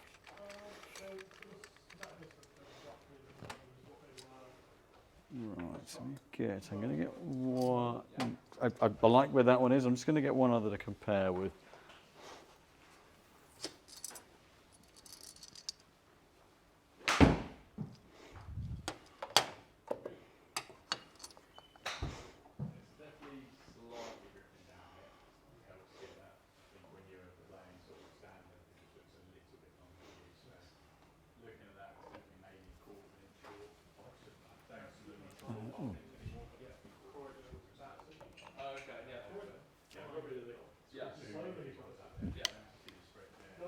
There you go, the Sinister 55.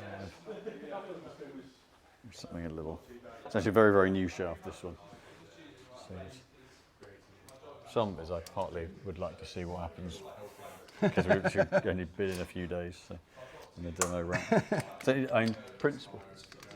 Yeah, so it's the VA Composites, the Sinister 55. So very, very new shaft, designed around, like we're doing with the others, designed around a little bit of a lower spin profile. Quite a smooth feeling shaft, but one that a bit like the iron shaft, there's naturally a little bit more weight in the bottom half. Right. So I can take that weight off that one. Okay. So,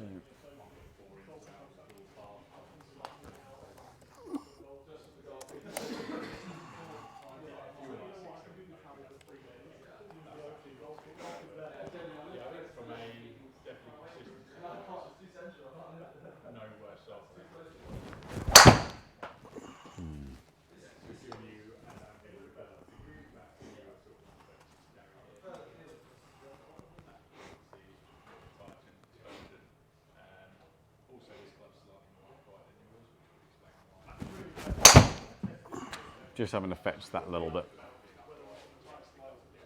Yeah, it's not too bad. We can see just having to work it a little bit more than the others. So what I can see with that is as you come down, you see just working and changing posture a little bit, so having to come up and out of it a little bit. Right. So we're not a million miles off, but I don't think didn't look like it swung quite as comfortably as that TPT. And I'm just going to go to the Ventus Blue. I mean, it's been an incredibly successful shaft. Weight-wise, exactly where we want it, 58 grams. How many people are making shafts now, like decent shafts? I mean, there are a lot that we don't really get over here. There are quite a few over in Asia that we just don't see really in Europe, mainly because a lot of the profiles for those shafts are lighter, softer, and more Asian market geared. Right. So there are a lot that we don't see. There's probably, I'm trying to think actual. There are lots and lots of models. I'm thinking of actual base manufacturers. Main core of 7 or 8, but with offshoots of another kind of half a dozen or so that are still producing good quality product. The thing is, there are only a few sources of graphite, so that's the bit. The actual material wise. So, for example, Oban have a partnership with Olympic who do fly fishing rods.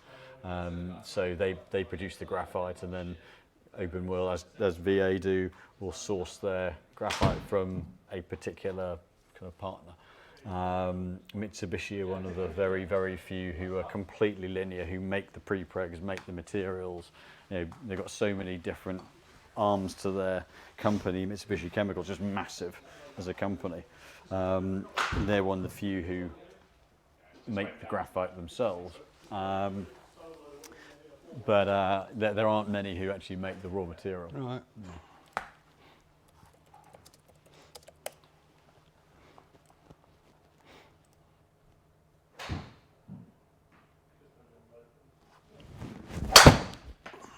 Bad. Ball speed on that.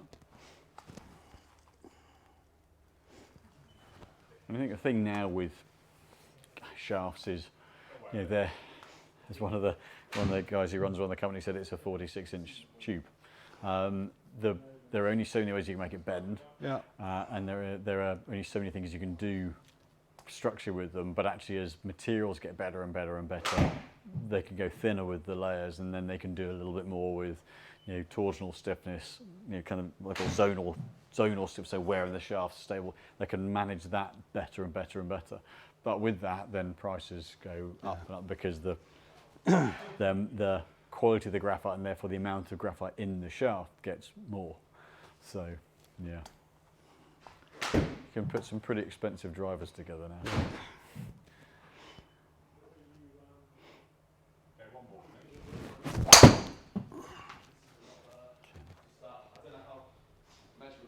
Okay, little open in the face. That actually like it swung through. I'm going to see one more with that. Ball speed's pretty good with that.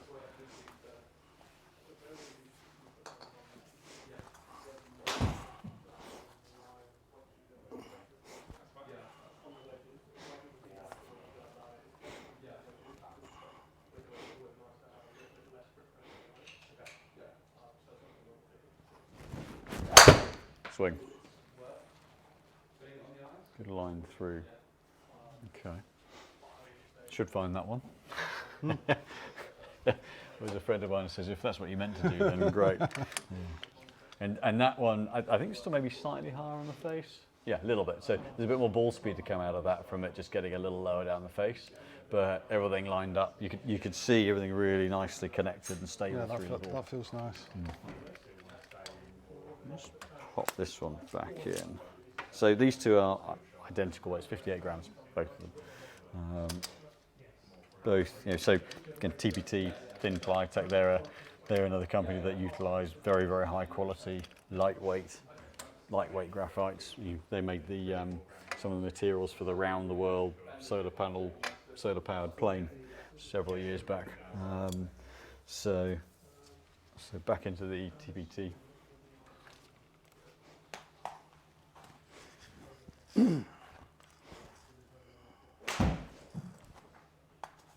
So do you want me to lower this tee? I think we'll go down a little bit, yeah. That way? Just a Clockwise? touch, yeah, probably. Doesn't need a lot, yeah, great.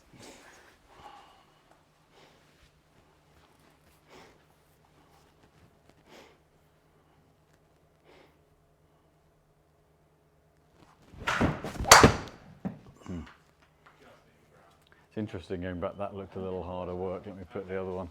That dropped in behind. Right. So I got it right underneath, then flipped it over. So we'll put the other one back in.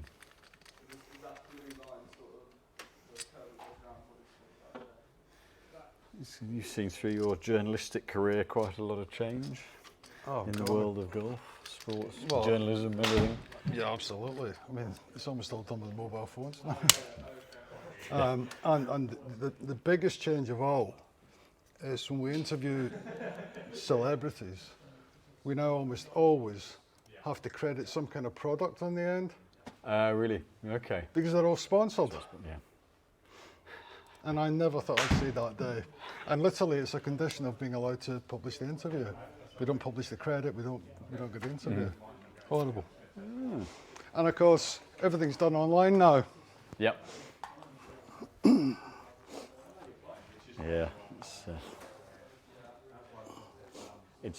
I think it's also the rate at which it's changed. I know every generation says the same thing, and clearly. Well, my generation is definitely the last that will work in print journalism. That's for sure. Yeah.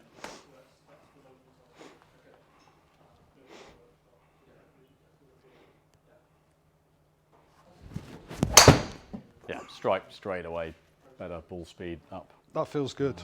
Yeah, stable, straight, square face to path. Okay, you get one other head. And in terms of the way you write things, print versus online, does that, I guess the way you've had to write things has changed based on the consumer? Yeah, so it has. So the thing with online is you can write as much as you want, but people don't have any attention span.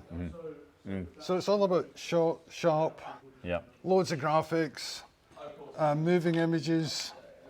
I mean, who do you know who reads a book? No.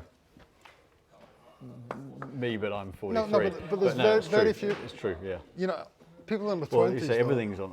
We were James and I were speaking to someone the other day, and I think even James was saying himself that actually rather than going through a TV listing and finding something to watch, you'd go on YouTube and just find what you want to watch rather than and just so that whole thing. Well, that's what our grandkids do.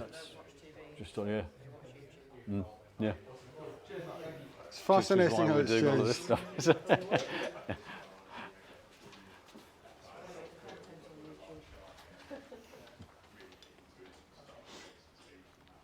You know, kids becoming millionaires for reviewing toys. What's that all about? Sorry, billionaires for reviewing toys.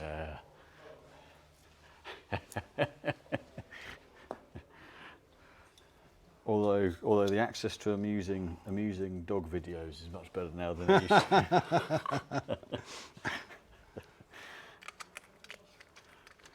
be. I mean, in saying that, obviously, I'm now doing a lot of work online, and I really do enjoy it. But when you do a bit of research, you do a Google search for this, that, or the other. Some of the content is so shockingly bad.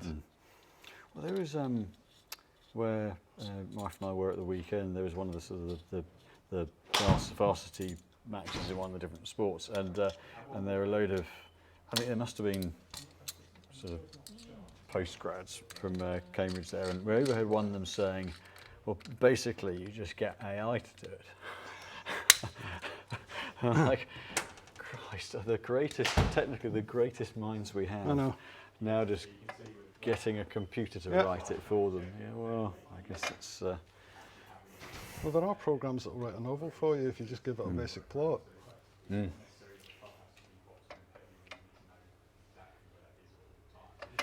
It's.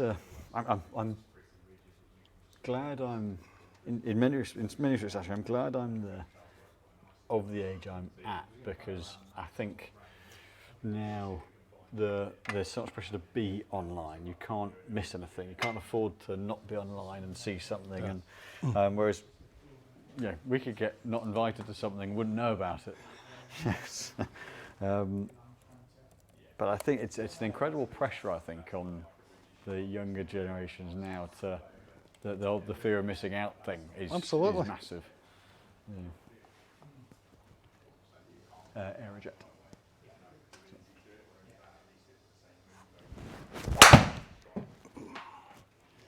So it's interesting switching to this is a head that's been quite when it's been good, it's been brilliant. But it's been either very good or very ordinary. This is the Aerojet, the Cobra. I think Cobra have been underrated for their innovation over the years. Yeah, I know they have. Yeah, when they're good, they're fantastic.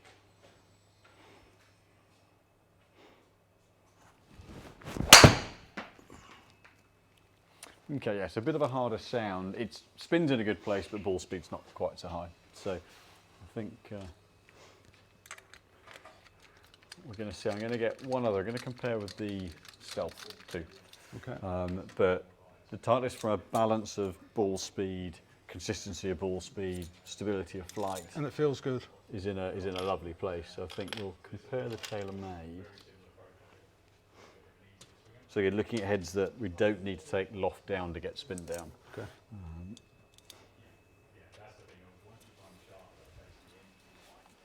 Yeah.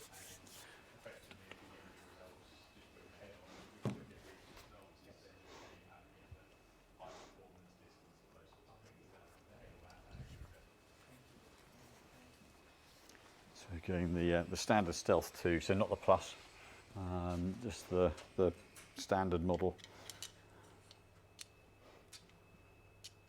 And again, these ones have been similarly, when good, very, very good. I think the principles of the carbon face are great. You know, 40% lighter on the face, loads more layers. So actually, the structural strength of the face is very, very good. I've never hit a ball with one of these. I'm guessing it feels very different.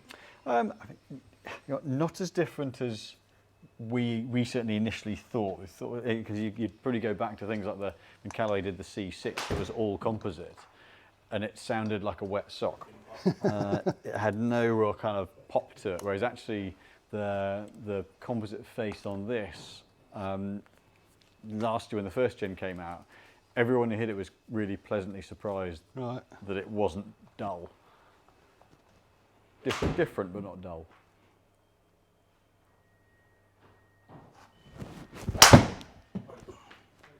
So it's not quite as high a pitch again as the Titleist because of that composite.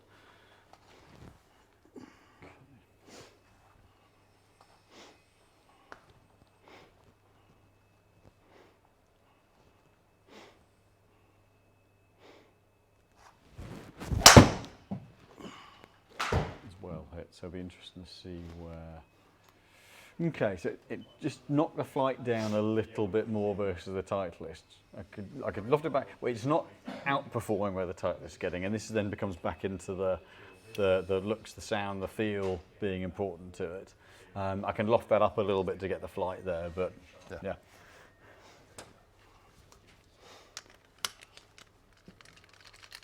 So we'll pop the TSR back on.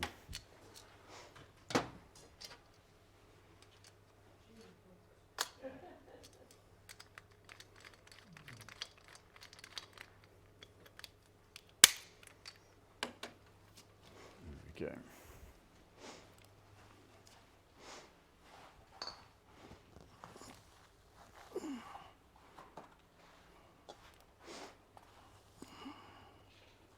Yeah, I think it's certainly the case that when Titleists get it right with their woods, they're such a classic look. Yeah.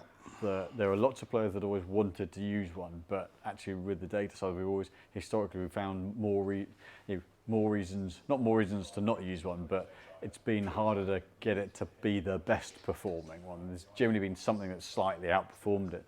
This year between the heads, they've this allowed a lot of players. This looks and feels really good. Yeah, allowed a lot of players to play something that they really want to play.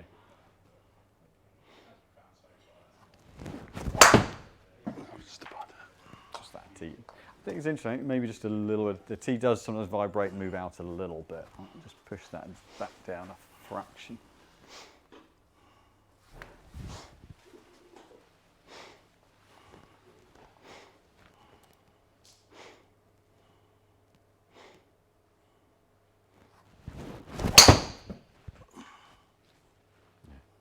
slightly, yeah, just again, path a bit inside, turned over, ball speeds up versus anything else. That one's just where the path's got a little bit inside, so the face has just rotated around a little bit more. Hence, that one's shaped more than that one where the path was square. But ball speed, we're regularly bar 120 miles an hour plus. So on average, over 120 miles an hour, whereas the rest are down 3, 4 miles an hour, 5 miles an hour in ball speed. So that as a combination is getting the best ball speed of anything, and it's really, that one's just gone left as the swing line's gone slightly off, but straight away the ball speed. No, it feels good. Yeah. Feels really good. And again, looking at average flight on it, 13.5 launch, 2.2 on spin. It's a really nice, stable flight. So to put that on an optimized setting, put it on total distance, you know, it's, and I don't mind this being a hair on the lower side, because you get, that means the more speed you put in, the flight's going to go up a little bit. So, but the fact that everything's in that blue channel there means it's got a nice sort of going ball flight, but say technically there's a couple of yards extra, but the picture flight and everything's in a good window. So really nice all round. Lovely. Right. I'll measure specs on that. So I think interestingly, where we were looking at earlier and saying, well, actually the ones that were working well were the slightly lighter ones for balance. I think actually some of it was the slightly lighter shaft element of it. Although your RBZ, which we're going to come on to next, the 5 wood, is a lightish shaft, but quite a heavy bottom end, so it's quite an exaggerated weighting. Where, so the hybrid 65 grams, D3, we're around just over D2 on the driver. What the consistency is between the shafts is not overly heavy, but a bit of feel for the bottom end.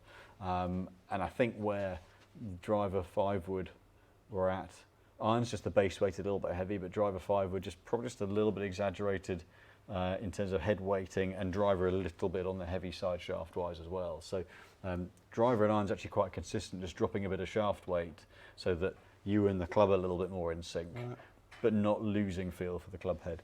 So.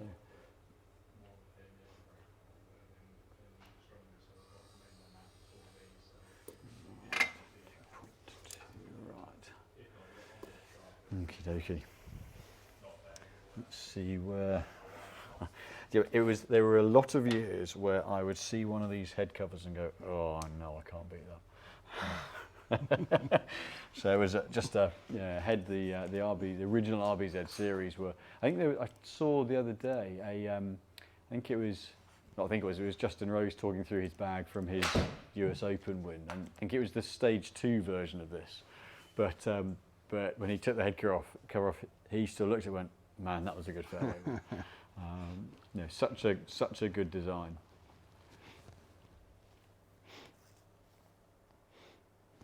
Okay.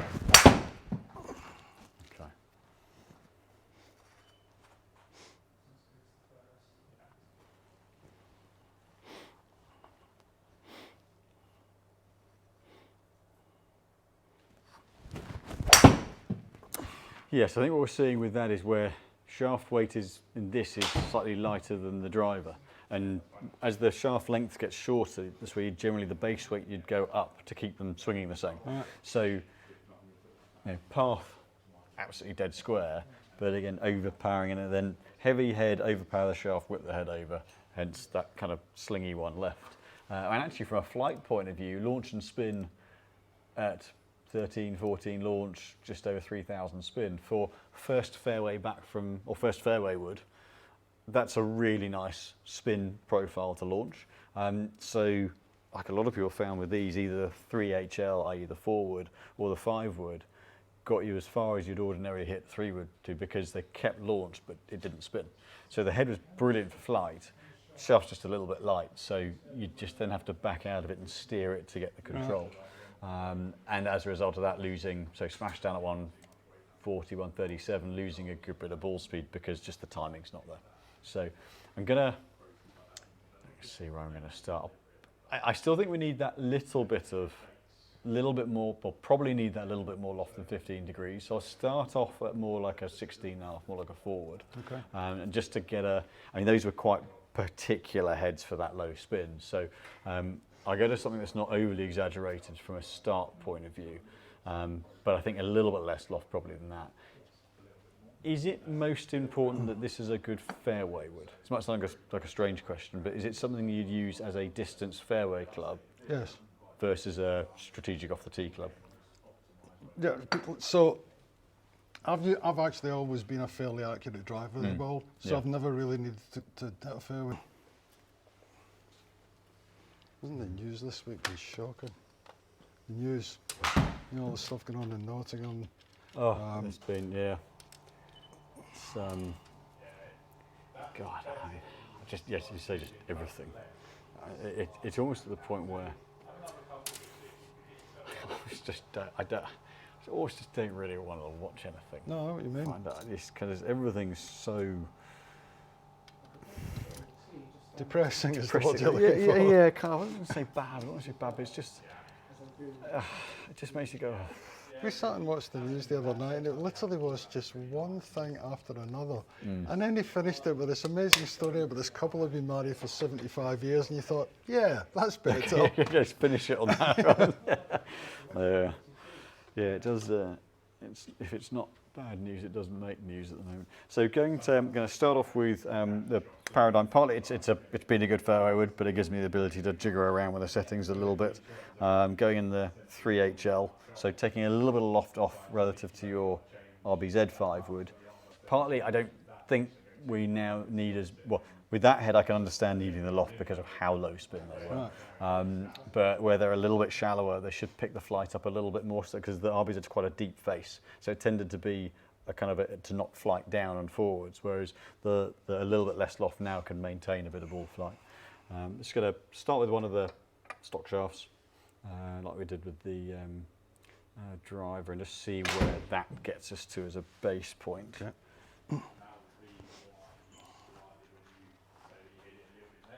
Part of the reason for using this one as well, being a fairway wood, so that sounds like a dumb comment, but it's a slightly shallower face. So in terms of collecting the ball off the top, you're not someone who kind of slams down onto it. You tend to be that little bit shallower through. So that helps just get it into the bottom of the ball. Should help contact-wise. Okay. So the proof will be in the pudding, but.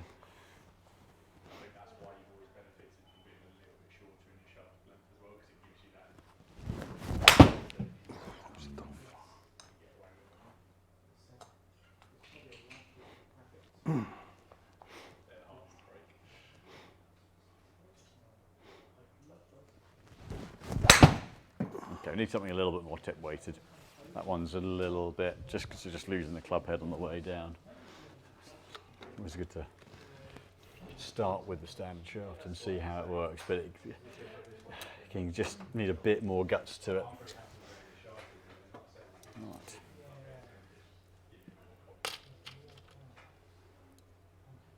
Oh, no, not that length of screw.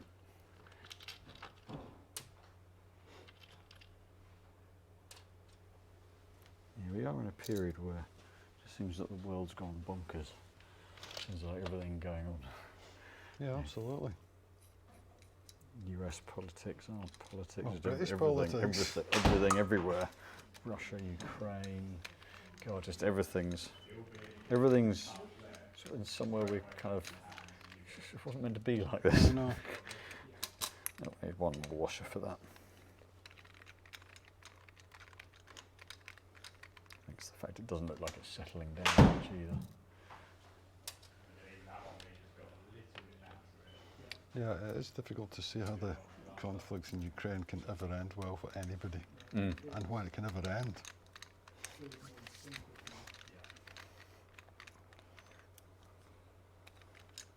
Right. Just put a bit more on the head there.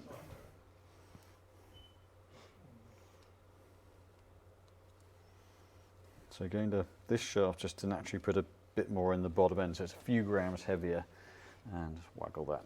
So the Vista Pro 65 there. So A little bit heavier in the tip end, a little bit heavier overall than the last shaft.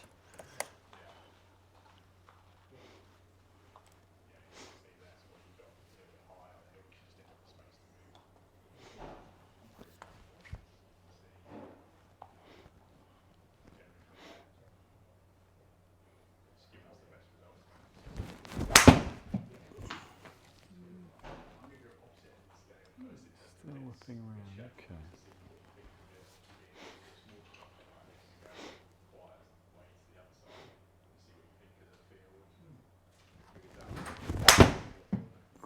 Okay, definitely better. Still need to take that a little bit further. Still not quite dropping in the way we got it with the driver.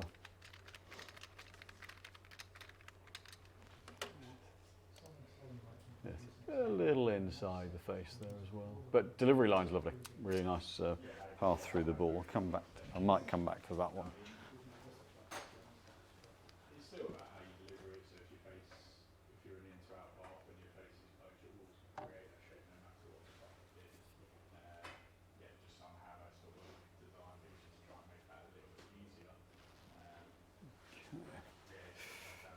So again, the Project, the VRTX red, where again it's just a little bit more weight down the bottom of the shaft.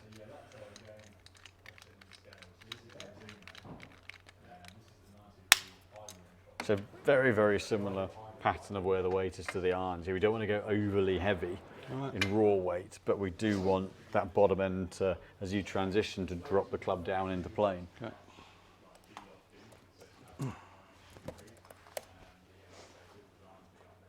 Which, you know, is always nice when, you know, you'd hope so because it's the same person swinging it, but the pattern of what we need the shaft to do from a weighting and a weight positioning point of view, really matching through really nicely.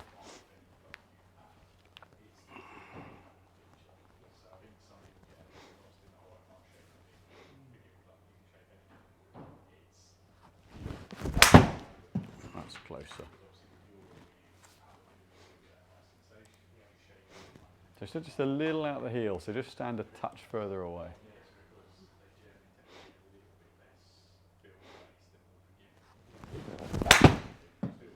Yeah, I think it's just a little bit of a heel strike. So see there, just strike point, just getting out the inside of the face. So just give yourself a little bit more room from the ball.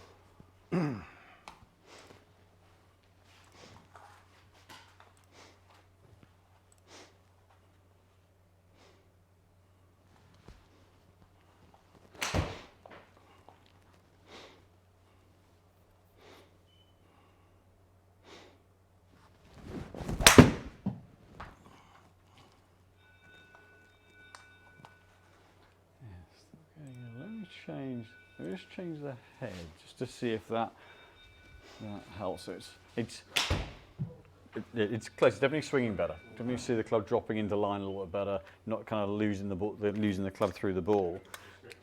Just see with a slightly different head style. Just helps to get the contact centered a little bit more. Because flight's fine. Just a little bit of loss of ball speed. So trajectory's in a good place. But there's a bit more ball speed to come out of it. I can put one of the tightest fairways on, whether that. So I'll match in and go TSR2 as well.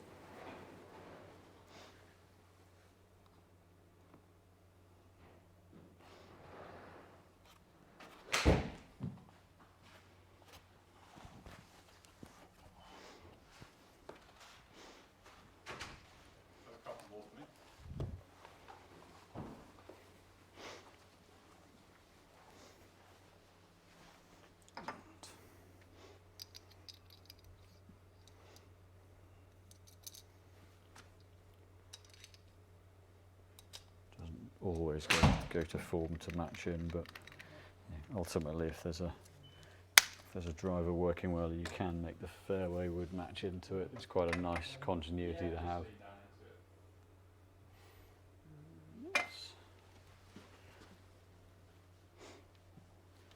Just making sure it doesn't feel noticeably different. We'll see how things. I may change the head weight very slightly, but I'll see how that swings first.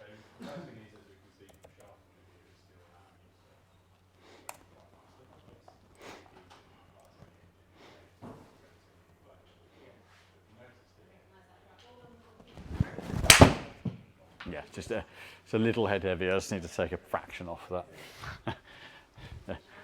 As well as umming and ahhing about, do I should better ball speed straight away. Well, that actually felt good.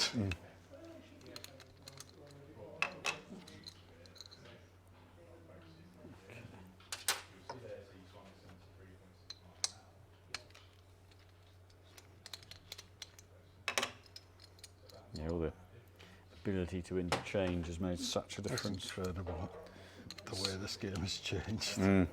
I think back to when you visited us last time, we'd have had probably 8 or 9 irons built up with different shafts in to test, and just you put them in the most representative head for that shaft. Yeah, you could. But I still thought you were just so far ahead of your time. But this is just state of the art. It's fantastic. Thank you. You must be so proud of what you've done, the two of you. You must be. It's the problem is one doesn't step back and look at it enough. I think that's because the you're problem, doing because you're always trying to keep kicking on, and you don't take the time to step to back enjoy it. Yeah, a little bit, but just feel so fortunate to be involved in a bit of the game that I love. It's been very lucky the last 19 years. Simon, no one's lucky for 19 years. That takes skill. Oh, no.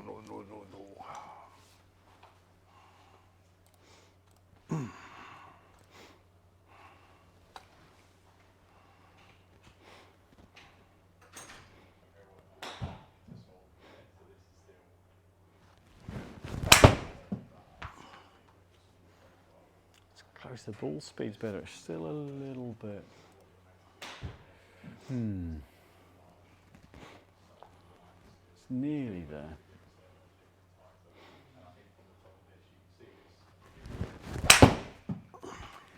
Yeah, it's nearly there. It's not quite. I think you need to just change shaft slightly. It's just not quite there. If you take something like that, and we're starting to get ball speeds moving more towards where we want them, but it's not quite as in sync as the other bits. I think I just need to tweak the shaft slightly.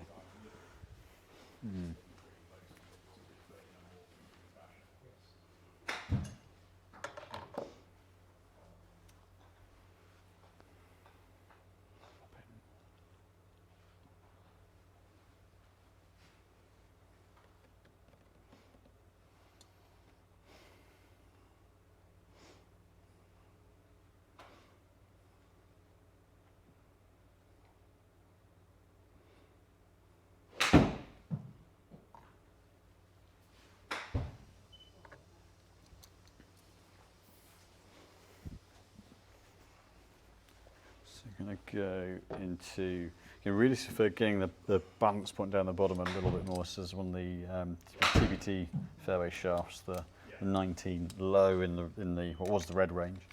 Again, more about getting that weight just right down the bottom end a touch more, but without making it heavier. I don't want to really go heavier than that last shaft. So sort of getting, much like the iron shafts, getting the balance without having to weight the head up, get it through the bottom portion of the club.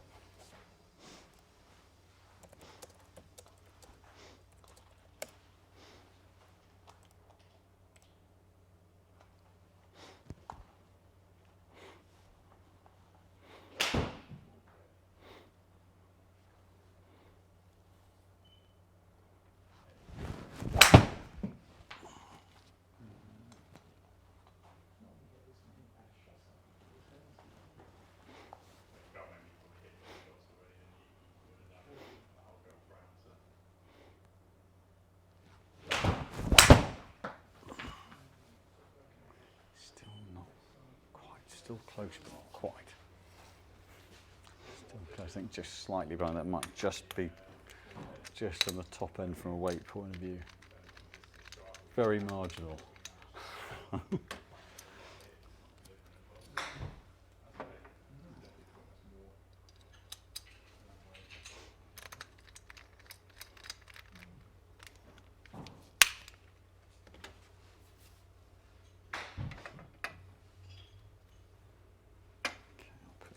little bit more headway back onto that. So this is the Tour AD, but a fairway specific series. This is the Tour AD F series, which is designed for fairway woods. So they're pretty much every other shaft is designed around drivers primarily, and then some, generally the ones with a softer tip work in fairways better, whereas this one's been designed around optimizing for the smaller heads in fairways.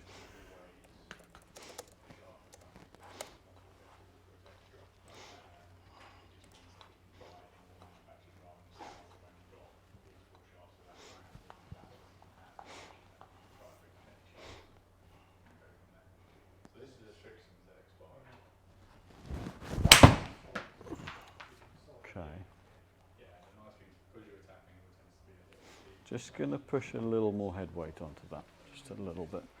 Thank you very much. Great. Thanks.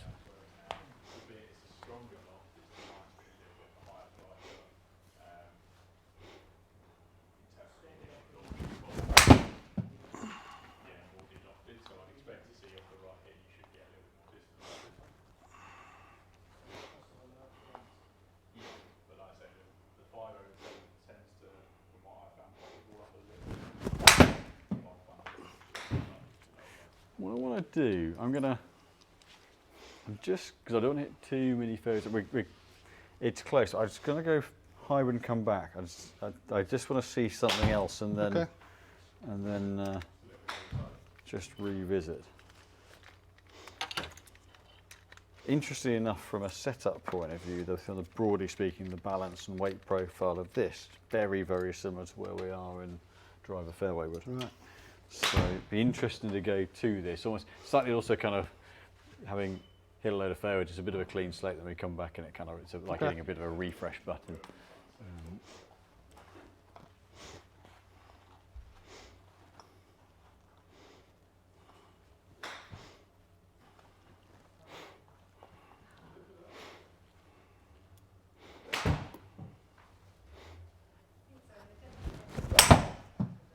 Okay.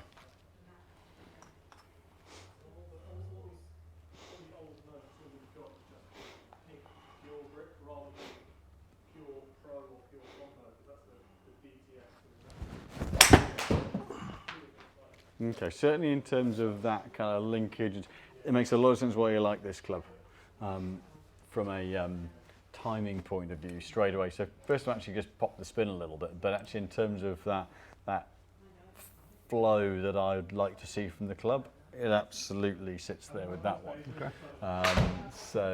Okay. Yeah, possibly. I think the only thing with it is going to be whether at the loft it's at is so the gap between, so you get the fairway working, the gap between that and the fairway could be a little bit big. I think where we're looking at being more like a 16.5 degree fairway would, to then go up to 22, actually then leaves a bit of a yawning gap.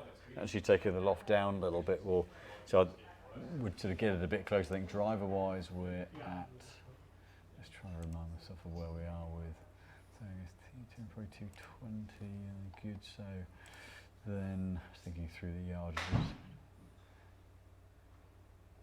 Best ones we want to be, I'm looking at 220 and a couple of hundred of the fairway, so maybe it's not a million miles off. Yeah, actually it's probably, yes, about 10 yards short. Yeah. But that's going to be, I think that's just going to be a case of bringing the loft down to more like a 19, 20 degree loft. Okay. But it certainly swings well. Definitely makes sense why that's a club that's been a go-to.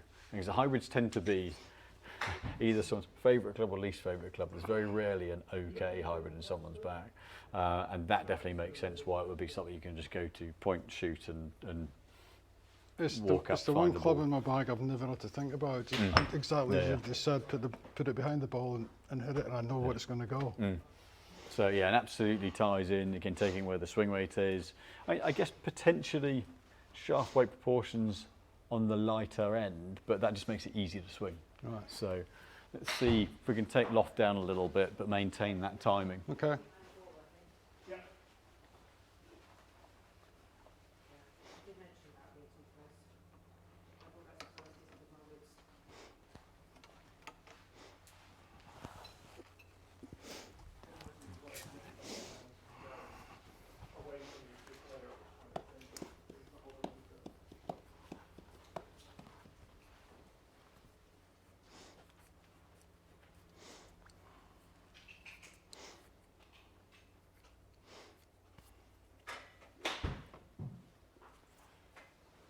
I'm going to start with the current version of that, but in the lower loft. Stealth 2, TaylorMade. Well, TaylorMade have always been very good with hybrids, but they bought Adams, who are always incredible at hybrids. So, let's see. So trying to keep the shaft weight very similar to your current one. I'm just going to waggle this just to check the feel.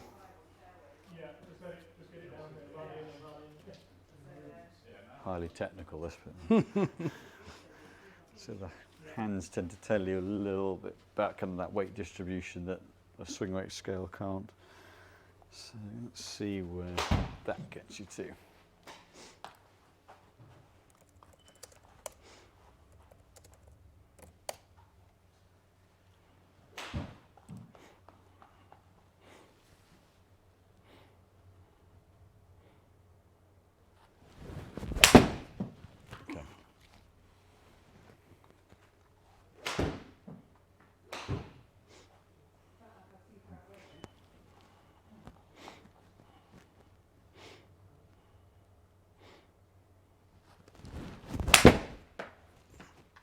Okay, certainly. That feels good. Certainly. I don't know where it went, but it feels good. I mean, first one was, second one got a little bit behind the ball. First one was just nuked straight up the middle with about a 2-yard draw. But we can see where with that loft coming down, the only question is going to be kind of not getting it in too close to the fairway wood. But you know, your current one at sort of 18 on launch and just under 4,000 spin. You know, those I think the second one took a bit of spin off there, but 15 launch and 3-2. Now, this is just about balancing distances off. So the TaylorMade heads have always been very good at a strong hitting shot. Now, the only thing with that is that flight is pretty much where we'd want the fairway wood to be. So it's, in principle, if we were able to get that spin up about 10-12%, get it up to 3-6, then it's just going to soften the flights back a little bit and take a little bit of heat off when it lands. So separate back off a little bit more. Where's take any of the heat off all of this? And that's, I guess, it's job roles. So, you know, something like that, you know, and really what I've done is just really done my best to replicate the setup of that, which was less loft, because you could see how well that swung. It's very much there's plenty of launch there, but it's very much a going flight. So if it's a club that you were going to use, say, all right, I want to use it onto into a green and be able to land it soft, well, that's not going to do it. If it's a case of I want to advance it up a fairway as far as possible, well, yes, that's straight away that's going to do it. So part of the distance gain's loft. I think the head's now maybe just crept a bit more spin off, but I guess what that does is it does mean there's going to be a bit of potential overlap to where the fairway. Granted, that was hit at 150 efficiency. That's perfect. That's not going to get any better than that. So for the fairway wood, we've got to match the flight, which we know we can do from the other heads. But we've got to get that 5 miles an hour ball speed gain to get enough of a differential. So that's where you could get a bit of an overlap at the top of the bag with the strength of flight that comes. It's where TaylorMade have always been very good. You know, it's like with the RBZs, they were very, very strong on flight. It's a gapping thing at the top, really. So you could make the argument to say, well, if you hit that like that, it's 25 yards behind, I guess maybe pushing 30 behind the driver, certainly 20, 25 yards back from the driver currently. Is there a need for a fairway wood? Probably you start to get the driver going out there a little bit more, then do you really want to be dropping back that much? For example, if there is a tee shot that the driver gets to trouble, do you want to be dropping 25 yards back? But yeah, certainly, you know, it was a relatively easy formula because we knew what that one did and how well it swung. So this bit, the shaft and the dead weight things, was simple because, well, we knew what to match it to. Right. It's just a question of where we want it to end up and how we want to get there. But the current version of it in less loft is a bomb when it goes. So what I'll probably do, it's interesting, I haven't seen that, I'm going to just make a bit of a tweak to the fairway setup and see, because the challenge is going to be getting that one to go where we need it to, not, the hybrid's going to be pretty simple. because first shot out the gate we got one. Just feels exactly the same. Exactly the same. So let me just revisit the shaft side of it. I'm going to drop a couple of grams out the shaft. I think what we saw with the hybrid is, because it's erring just on the lighter edge, it's easy to get it out in front and get strike. Right, okay. And I think that gives you the face control.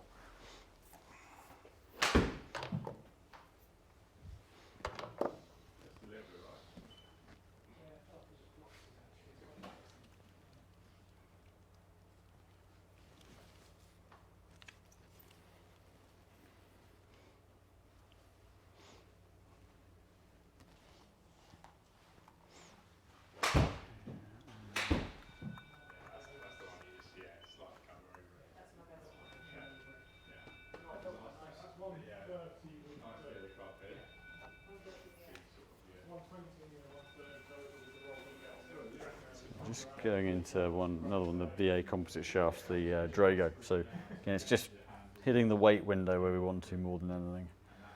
It's designed around a bit of a stronger flight, but again, weight in the bottom end. Let's see whether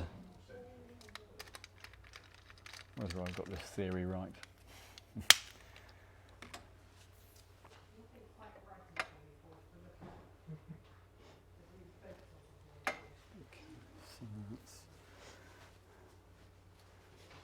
Use that as the reference marker.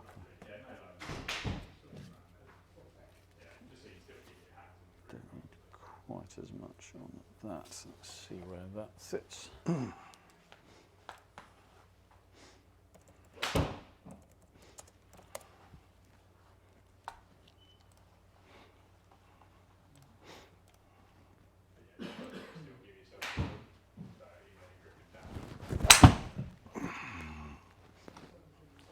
Take a little bit more of that head weight off, and it's just still just sitting just a fraction heavy.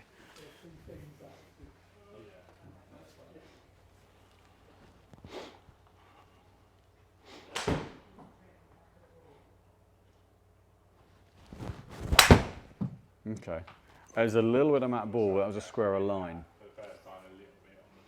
So I dropped a bit of ball speed, just getting a bit behind it, but that one had that same handle out in front.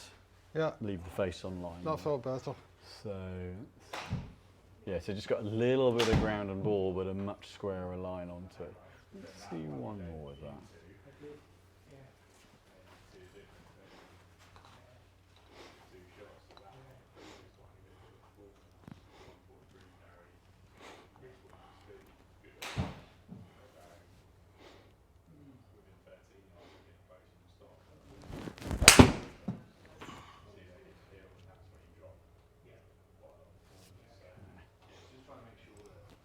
Okay, so it's interesting. I think with the fairway wood off the ground, obviously hybrid that little bit shorter just strikes there. It's just getting on the heel side, so losing a little bit of ball speed, picks a bit of spin up, loses a bit of ball speed.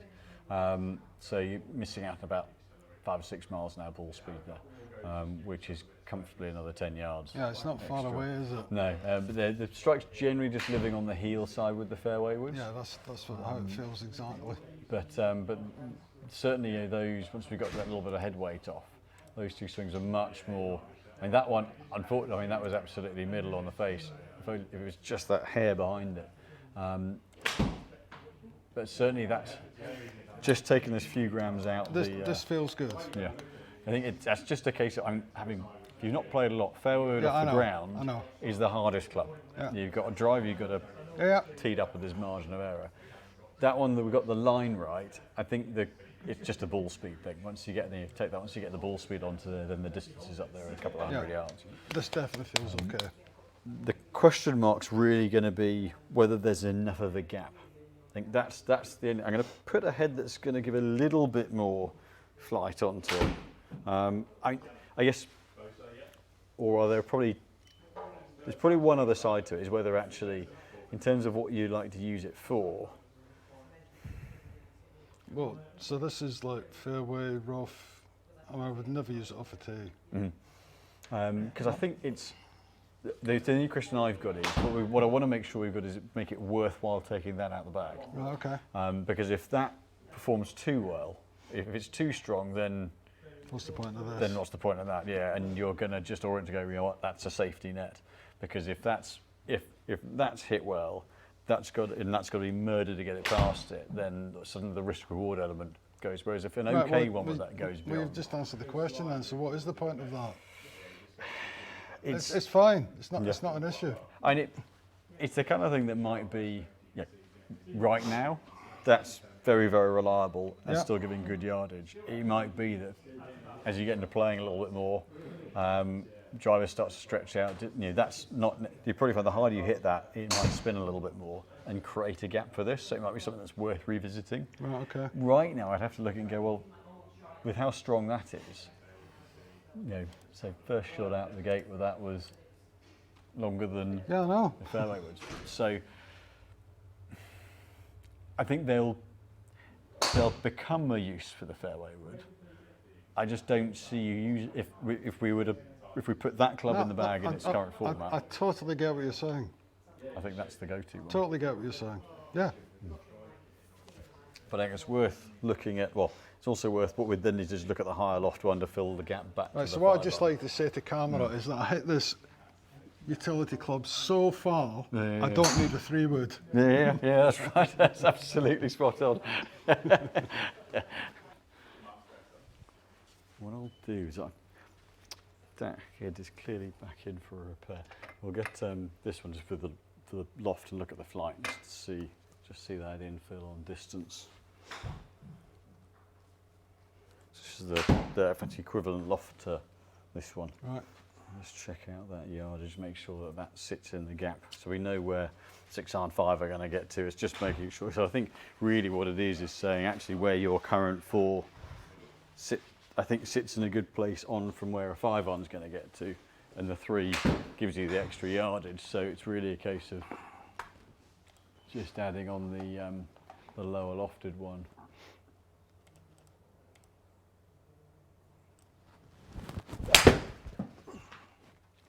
See that launch up. Okay, just see one more. But that then gives you the higher flight and a softer landing shot. So that's where there'd potentially be. Okay, maybe. I don't think there'd be. If there is overlap, it'd only be very slightly with 5 iron. But you then got one that gives you the height and the softer landing shot, and then the 5 iron that come in a little stronger.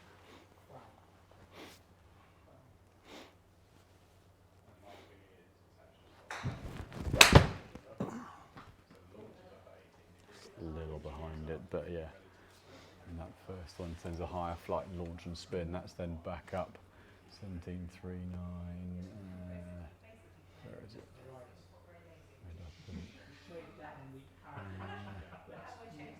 What did I tag it as? Is it that? I must have that as that.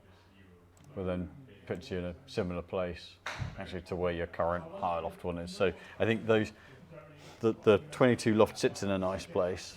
Then with the 5 iron coming in behind it, what the 19 does is then just gives you that forward fighting one. So yeah, I think it's 19 and 22 in the hybrid, 5 down the irons, driver, and then see how that gap over time, how that gap sits. Okay. Right.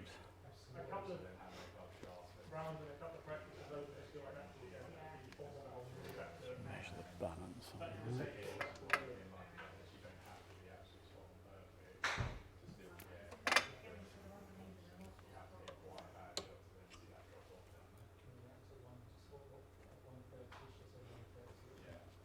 Okay. So essentially what that gives us is pitching wedge through driver. Yep. And then look at the bottom end. So currently go pitch wedge 50, 58.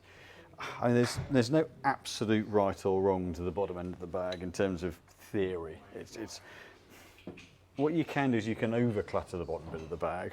We've got to make sure with the wedges that each bit does the right job for you. So interesting enough, that sole shape on the TaylorMade, that ATV, that little kind of slightly scooped, such a versatile sole.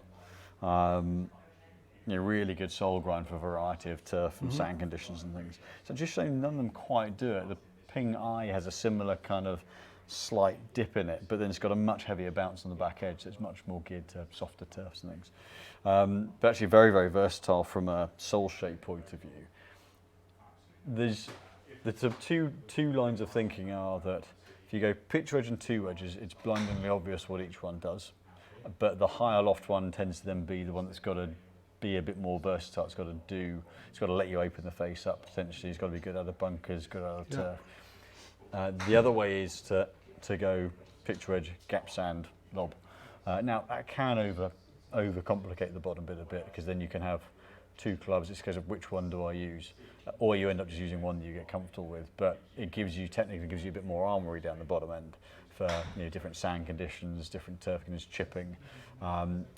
So I think what I'll do is we'll have a little look at where distance-wise the current ones are at, and sort of get a gauge on there, and then take a kind of view on that as well. So some players someone like Lowry uses one wedge for everything around the greens. Ty goes pitch wedge 56, 60, and then you've got Mickelson has about 5 wedges. So this is there's no definite right or wrong. It's just making sure, and you can always add one if need be as well. That's the other bit to remember, is that we can go, certainly the gap and sand wedge side of things, that there are a lot of players that just don't like using lob wedge as well, in terms of just with how high they go. I think they end up being quite a high tariff shot, because you've got to hit them quite hard to get them to go anywhere. I think there was a study, one of the golf publications years back did a test with a load of different handicap golfers, from what was old sort of Cat 1, Cat 2 through Cat 4, and the only ones that were better with a 60 degree were the Cat 1s. Right. So there is some players like to see the ball in a little lower, some like to see it through the air. Those sort of elements that all need taking into account. The other bit is in having, in terms of getting back into the game and playing more, what I don't want to do is throw a club in that doesn't get used. So there are a few considerations for this part of the bag. So what I'll watch with this, it's just a couple of shots fairly full on. Obviously with this we move forward purely because of the trajectory. So you want a full shot? Well, as full as you'd be comfortable hitting one with. Oh, okay. So again, not everyone likes playing full wedge shots. So.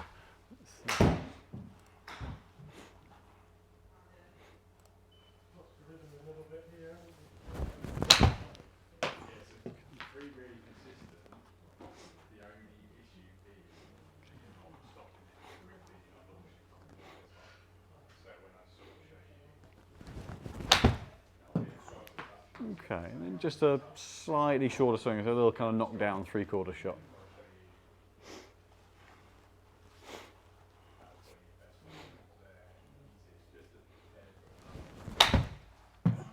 Okay.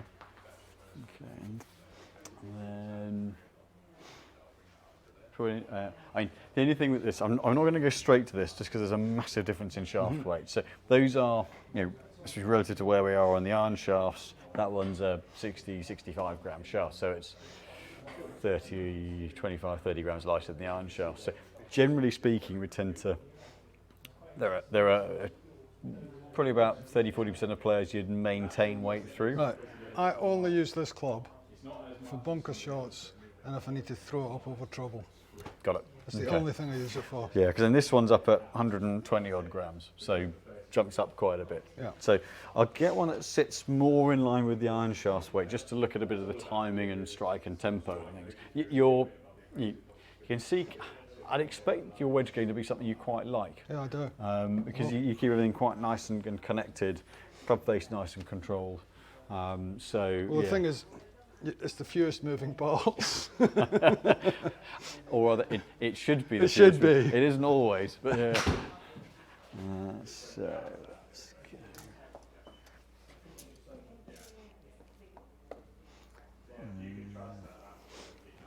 What loft should I start at?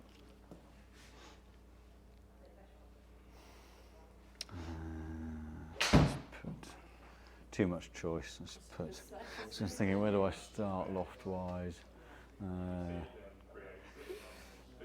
I'll go pretty neutral. I'm just going to go standard kind of sand wedge loft, just because of the shaft lengths are cut more for those weights. Just really looking at timing and strike initially.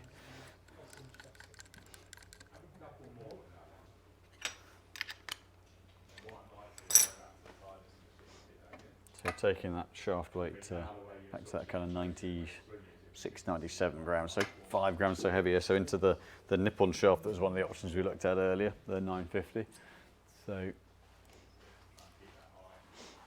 this, to all intents and purposes, broadly speaking, matches your very close match to where your iron shafts are that we're looking at the Shimadas. So probably initially that's just a kind of a 3/4 swing, so 50, 60 yarder.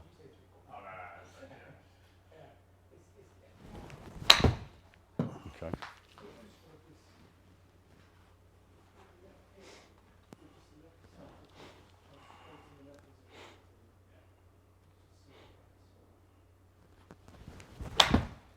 Okay, that's quite nice. Okay, I'm going to push it up a little bit. So definitely that's that. The reason I started on the shorter swing is because that's one, if we go a little, if it's a bit light, then you can start to get a little bit away from you. So that way you can see, you can just use the weight to drop it in a little bit. I'm just going to push it up, again, 7 or 8 grams, just to see whether that either just binds it, sort of stops it going left a little bit, or whether it makes you have to fetch it and flip it. Okay. I think with where your hands get quite low when you hit the wedge shots, not in a bad way, just you tend to sort of sit into it a little bit. So lie with the wedges will need to be a little bit flatter than the irons. So that's also part of the reason we're seeing it go a little bit left. So let's go up a few grams.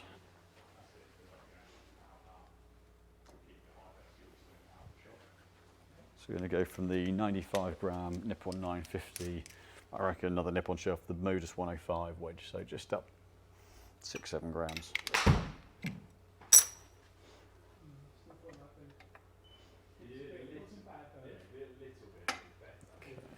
Okay.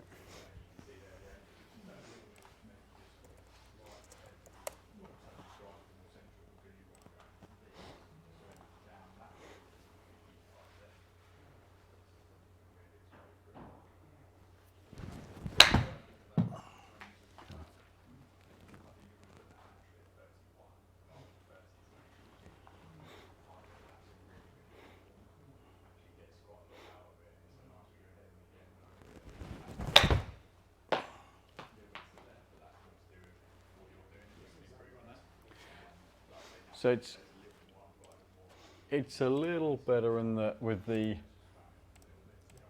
97 gram. Path's good, but the face shutting down to it. With a little bit more weight, so face to target's 5 or 6 degrees left. Path's a few degrees into out, but the face to target's squarer. So it's ending up more on line. So that little bit of extra weight on the short ones just helps to drop it in a little bit more. Okay. And then you square the face off of that rather than it starting square and turning over. Then you're not going to have to hold it off quite as much. Whereas with the lighter one, you're just going to have to hold it off a little bit more. Right. So just marginal, slightly better with the slightly heavier shaft. Similar launch, within a couple hundred. That one actually had a little bit less spin than the first one, whereas that one spun more with the lighter shaft. I think that was just a slightly, the second was slightly more closed, but getting a little bit more spin with that than the squarer hit with that than the earlier one, because it's not shutting down quite so much. So a few going up that, I guess pretty much 10% in shaft weight. It's often about 10% / 10 grams roughly there. Just on the partial shots, it's going to give that little bit more control. Because it's just dropping in a little bit more rather than you having to hold it off to keep it square. So a small change, but definitely just a little bit better. I want to check the lie on this one, because I think that's going to need to flatten off, just to see where with the wedges it is relative to the iron setup. So something that quite often, because when the swing gets a little quieter, and with wedges tend to leave the hands a little bit lower, will often go degree flatter with wedges than irons. So I think you might be slightly more than that, but we'll see.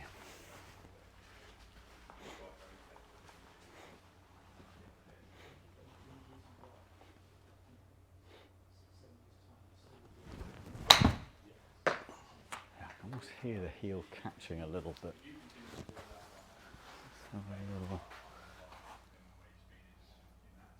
I'm just going to flatten it off a little bit. Okay. You can always hear the heel catch a bit.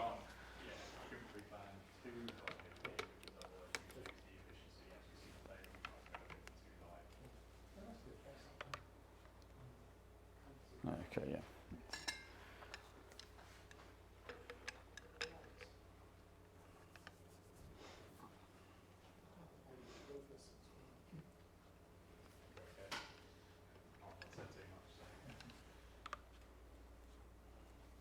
Okay.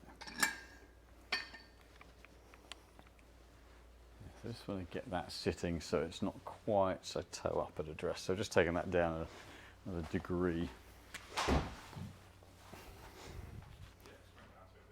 So this shaft's still 15 grams lighter than the shaft in your tailor-made wedge.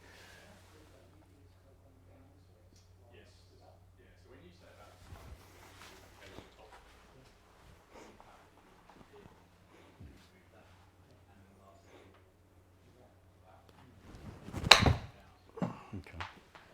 You sounded a little. Put the line in the wrong place. Sorry, I'll do one more. I don't think I put it underneath quite enough. That's certainly, though, in terms of the face-to path squarer, and with wedges in particular, because the loft's more, the more it sits upright, the more the face looks left. Right. So just getting that sat a little bit more toe down, especially where your swing line involves a little bit of rotation. I'm the same. I've got to flatten mine off a proportion just a touch more, which that should leave us a better mark.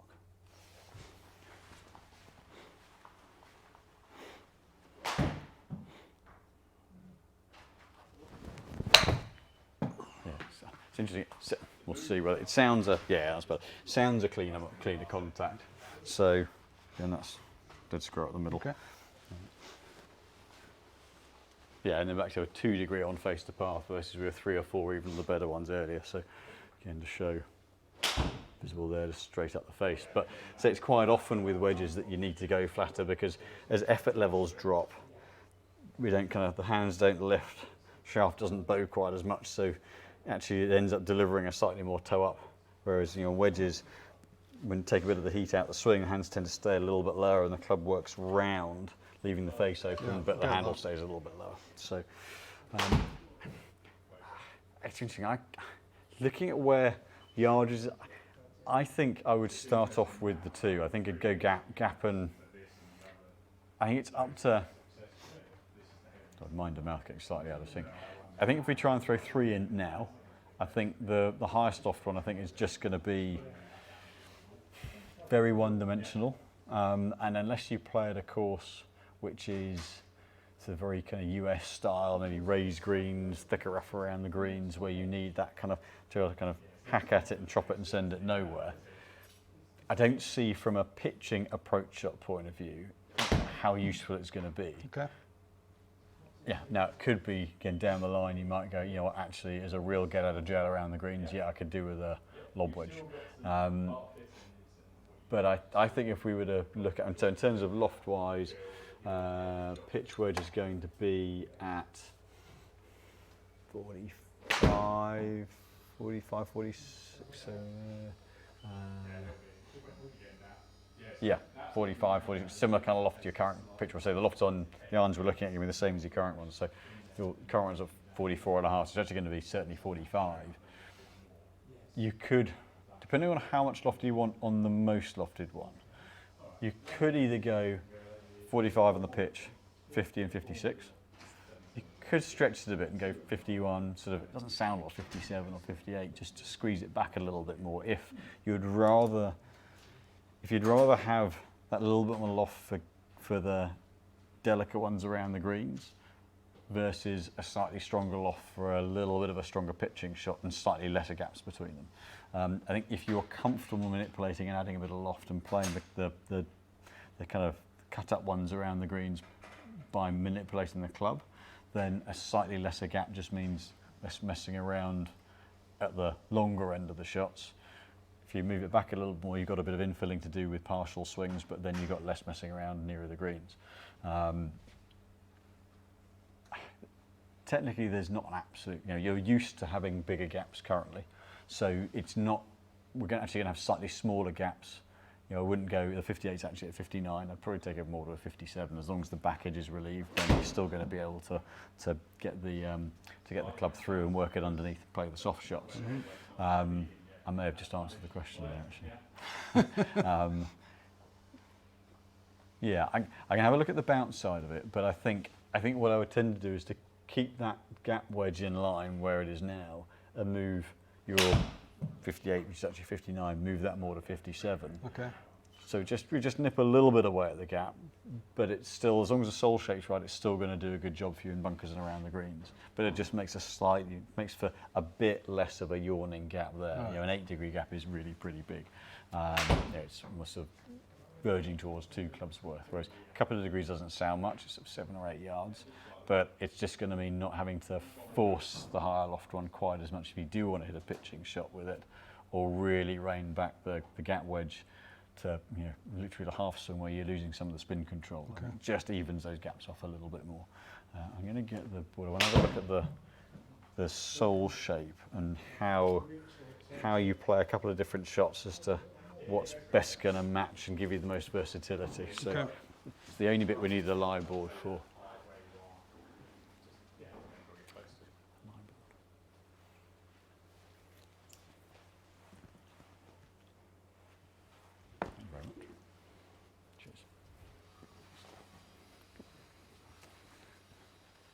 This is really looking kind of front to back, which bit of the sole you use. I have a suspicion that it's going to be more back half, but we'll see. I've now just committed to it.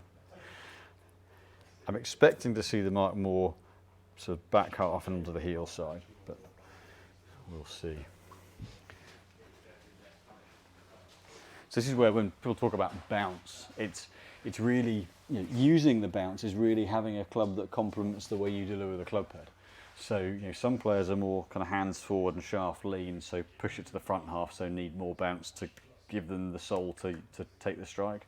Then others work underneath more, so put the back edge down, so need less bounce. And really you're trying to get it to the point where you're using the centre part of the sole for a stock swing, which then allows you to take the strike and skid forward, so it gives you maximum margin of error. If it's too far back, the lead edge is up and it kicks up into the back of the ball. Right. If it's too little bounce, then the lead edge catches, and then you chunk it. So it's really getting the sole shape, the bounce to, say, complement your delivery pattern. So you want me just to play a normal shot off this? Just a normal kind of 3/4 shot off there, yeah. Stuff. You were right. Okay, so that supports where the hands get a little bit lower. So even though we flatten the lie off a bit, it's in that heel side, but it's just towards the back centre. So it's not massive. If it was just a kind of a hard line on the ridge at the back, then it'd be way too much bounce. I'll show this to camera after we've done this. And then just one more, like if you've got a bunker to go over, just a little kind of delicate one.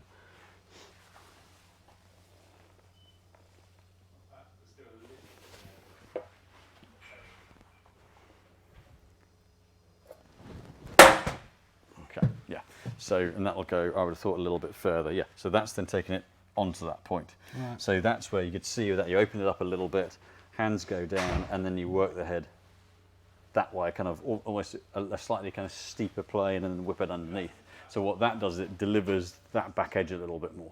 So this is where, I'll show this to camera there. So the first one is that one. So slightly into the heel side and slightly back, and that mark there is the second one. So the fact that it's gone back and in, that means that Derek's, where he opened it up a bit, has delivered the club more onto that part. So it's sitting a little bit too proud. So what we need from that, and actually what we can see on that head, I don't know how visible it is how that graduates off. I don't know how visible that is. So the relief on the heel side is exactly where that strike point is. So where that drops away under the heel, that means that it doesn't take the contact here, and that lets the leading edge get into the back of the ball. So potentially, actually probably makes sense why there's maybe, for tight turf, there's maybe just a little bit of extra bounce there that you don't quite need.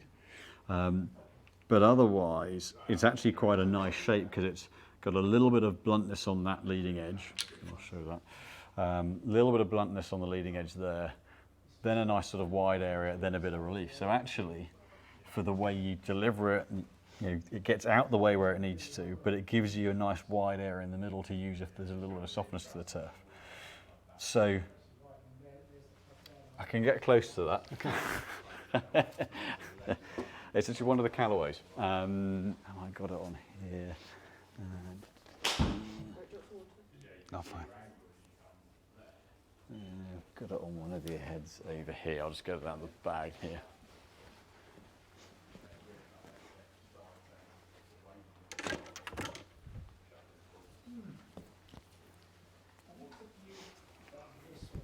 So, Mr. Cleveland, who now designs all the colourways, is very proud of this range. So we've got that same little bit of beveling on the leading edge for softer turf, similar kind of heel relief, similar kind of sole shape profile. So I'll do it again, I'll show that to there. So it's got that bit of almost as much heel relief, might need to do a slight bit of tightening, but all that same drop off onto the heel side. Same leading edge beveling, is that visible? And a very similar sort of flatter midsection to it. So it doesn't quite have the scoop. And actually the scoop, probably that back edge probably doesn't help you out too much other than maybe soft bunkers. I'll just make sure this isn't a weird lie, and we'll do that same test on this. But this has the combination of that back edge relief and the little bit of width and a shallower centre section to the sole that, yeah, that's pretty good. That should suit pretty well. So we should see this one have a nice sort of mark across the middle. So we're looking for a bit of width to the strike point for the stock swing, because then you can see you're using more than just a small amount of the sole, and that's then the bit that gives you forgiveness, because you've got a bit of margin for error each side. So it's a very slightly heavier shaft, but this is really looking at that strike point more than anything else.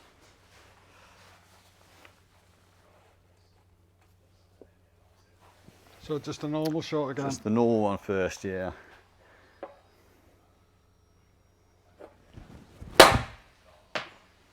See, there we go. Yeah, so right in the middle, nice wide mark. Okay. And then we'll do that same little cut up as well.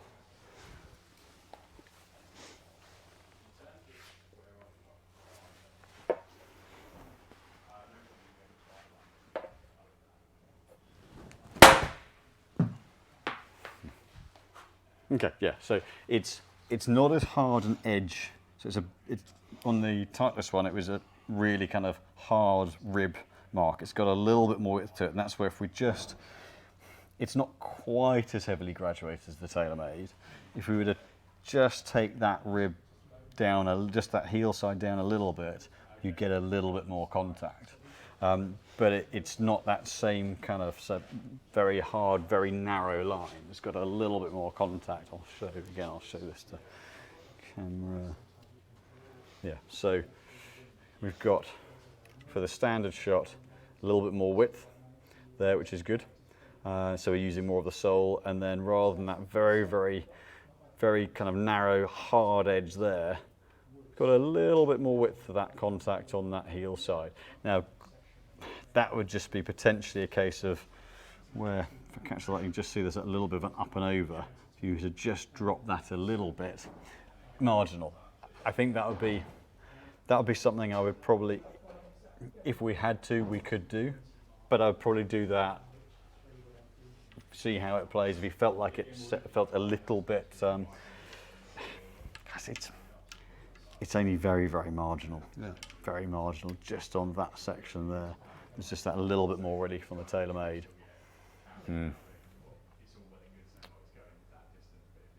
I think I'd want to see how it plays first, because you can't add it back on. Okay. would be the only point to it. I think it would only really take effect on the firmest conditions or bunkers with the least sand in, because otherwise there's still plenty of cushion for it to get into the turf and into the back of the ball. Whereas when it's really firm, that would be the only time it might just kick off a fraction. But it's fractional, and I think rather than just take it off in principle to start with, I think better to see how it plays, because it's that little bit. It hasn't got quite the same scoop up to the back edge. It's still going to sit a little bit tighter than that one, so I think better to see how it plays before taking it off. Okay. The only thing this does have that others don't is it's raw from that point out, but from a sole shape point of view, it's a made for one for you without doing any grinding. So from that point out, that is non-chromed. All right, yes, sorry, I'm with you. So chromed up to that inside no, point, I'm with you. And that would be if it was particularly offensive to you visually. Not at all. And, so just to show you what we're looking at, the Callaway wedges in this series have chrome through to the inside edge of the face, and then from that point out, completely raw and unchromed. So, hence the slightly discoloured finish there. So, designed that way. Yeah. And contrary to popular belief, raw wedges do not give more spin. They just take the glare off. So that would then be a case of, and this one's they do that on the 58, so we just turn that forward 1 degree, which again actually just helps just to tighten up that little bit. It takes a 1 degree of bounce off, but that makes that a little bit less prominent, which is no bad thing. And there's not the need to do anything funky on the sole shape on a 51 degree. Again, we'd take the 52 and go down to 51, just because we don't need the extra bounce on it. But there's not a brand out there that does anything than a standard sole shape on it, because it's a squarer hit. We're not playing the same kind of opened up, closed down shots. Versatility is not required as much. But I would then match, I think, particularly as it's just the two edges, match the wedges, so that you want them to be chipping and the pitch shots and the feel shots to be the same. Yeah. And if you were going 3, then you can make the first one match the irons, because it's more of a full shot, full ball swing. But I think if it's pitch ridge and 2, keep them as a pair, rather than having a wedge different. I think that continuity, particularly the chipping side of things, is important. So we go the 52 to 51, 58 to 57, and then the pitch wedge at 45. Yeah, great. We can laser things onto the back of these if you wanted initials or. Oh, you mean like my wife's name? Yeah, it could be done. Yeah. We have a laser machine where we can put all sorts. We've actually had someone make a cartoon picture of their dog and put it on the back. We could have Luna on there. Yeah. No, your name. I'm just pulling my Kim out the bag.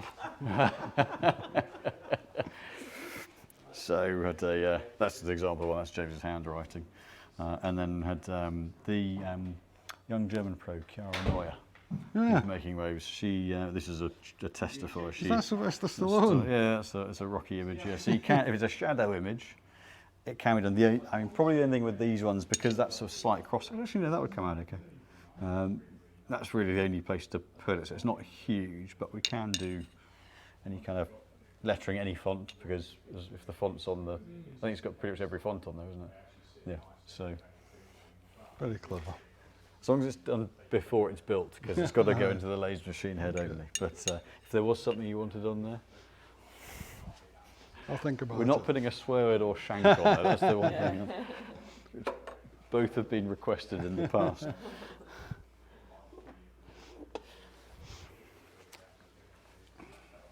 So then the only other element's grip. So really, some of it's going to be textural from a tread and a tackiness point of view, and then some of it's. These are my favourite grips. Okay, yeah, the 3s. There is interesting. The white paint fill are a little bit tackier than the black, so they're taller like 360s. Whilst technically exactly the same grip, they are that little bit softer than than those ones. Yeah. So I'll just see on this one how that sits in your hands from a sizing point of view. So, okay, so top hand's good. Little fingers round past the centre, and that then, as long as that gets around past the centre bit, it clamps it in, stops it moving out. Yeah. Tips of fingers touching. The interesting bit is, I think, so in your right index finger, I think you're having just to close that down a little bit more than I'd like. So I think if we're going to just take a little bit of the tapering out, I'm going to get an example of a grip that has that. And we can just use a bit of tape to build it up. So this one's technically it's up to what we call a +4 version. So same at the top, but in that finger, you're not going to have to close it down as much. So it means a bit less tension in the hands, which then means less likely just to tweak it over. So going back to that, so to get it to close down, you've got to close your finger onto it. And a lot of it's down to how deep that part of your hand is. So you've got a relatively long there actually. So you think the depth I've got between the crook of my thumb first joint, you're long. So it's about that bit of length and then wingspan. So that's why that bit being a little bit longer than standard is why that finger wraps round a little bit further. So by taking the tapering out, it can just sit into that bit of the finger. Rather than you having to close it down, and that just takes that bit of tension out of the hand and the forearm, and again a bit less likely just to tweak it. So nice one. There we go. So yeah, and that'll take all the way through, even onto wedges, because obviously your hands aren't changing size depending on the club it's on, and that bit of a reduction in tension can be the difference between just a little bit of tug and tweak over and just leaving the face on. So. And that's something that actually we're looking at a lot more than we used to. I think with the introduction of the +4s and reduced tapering, I think looking at hand dimensions, so I've got a fairly reasonable sized palm but shorter finger length, the ignominy of a cadet glove. I always had to wear over the years, but not particularly long there, so I don't need a massive amount in the bottom hand. And then you get some places you've got hands like spiders, but it's the different.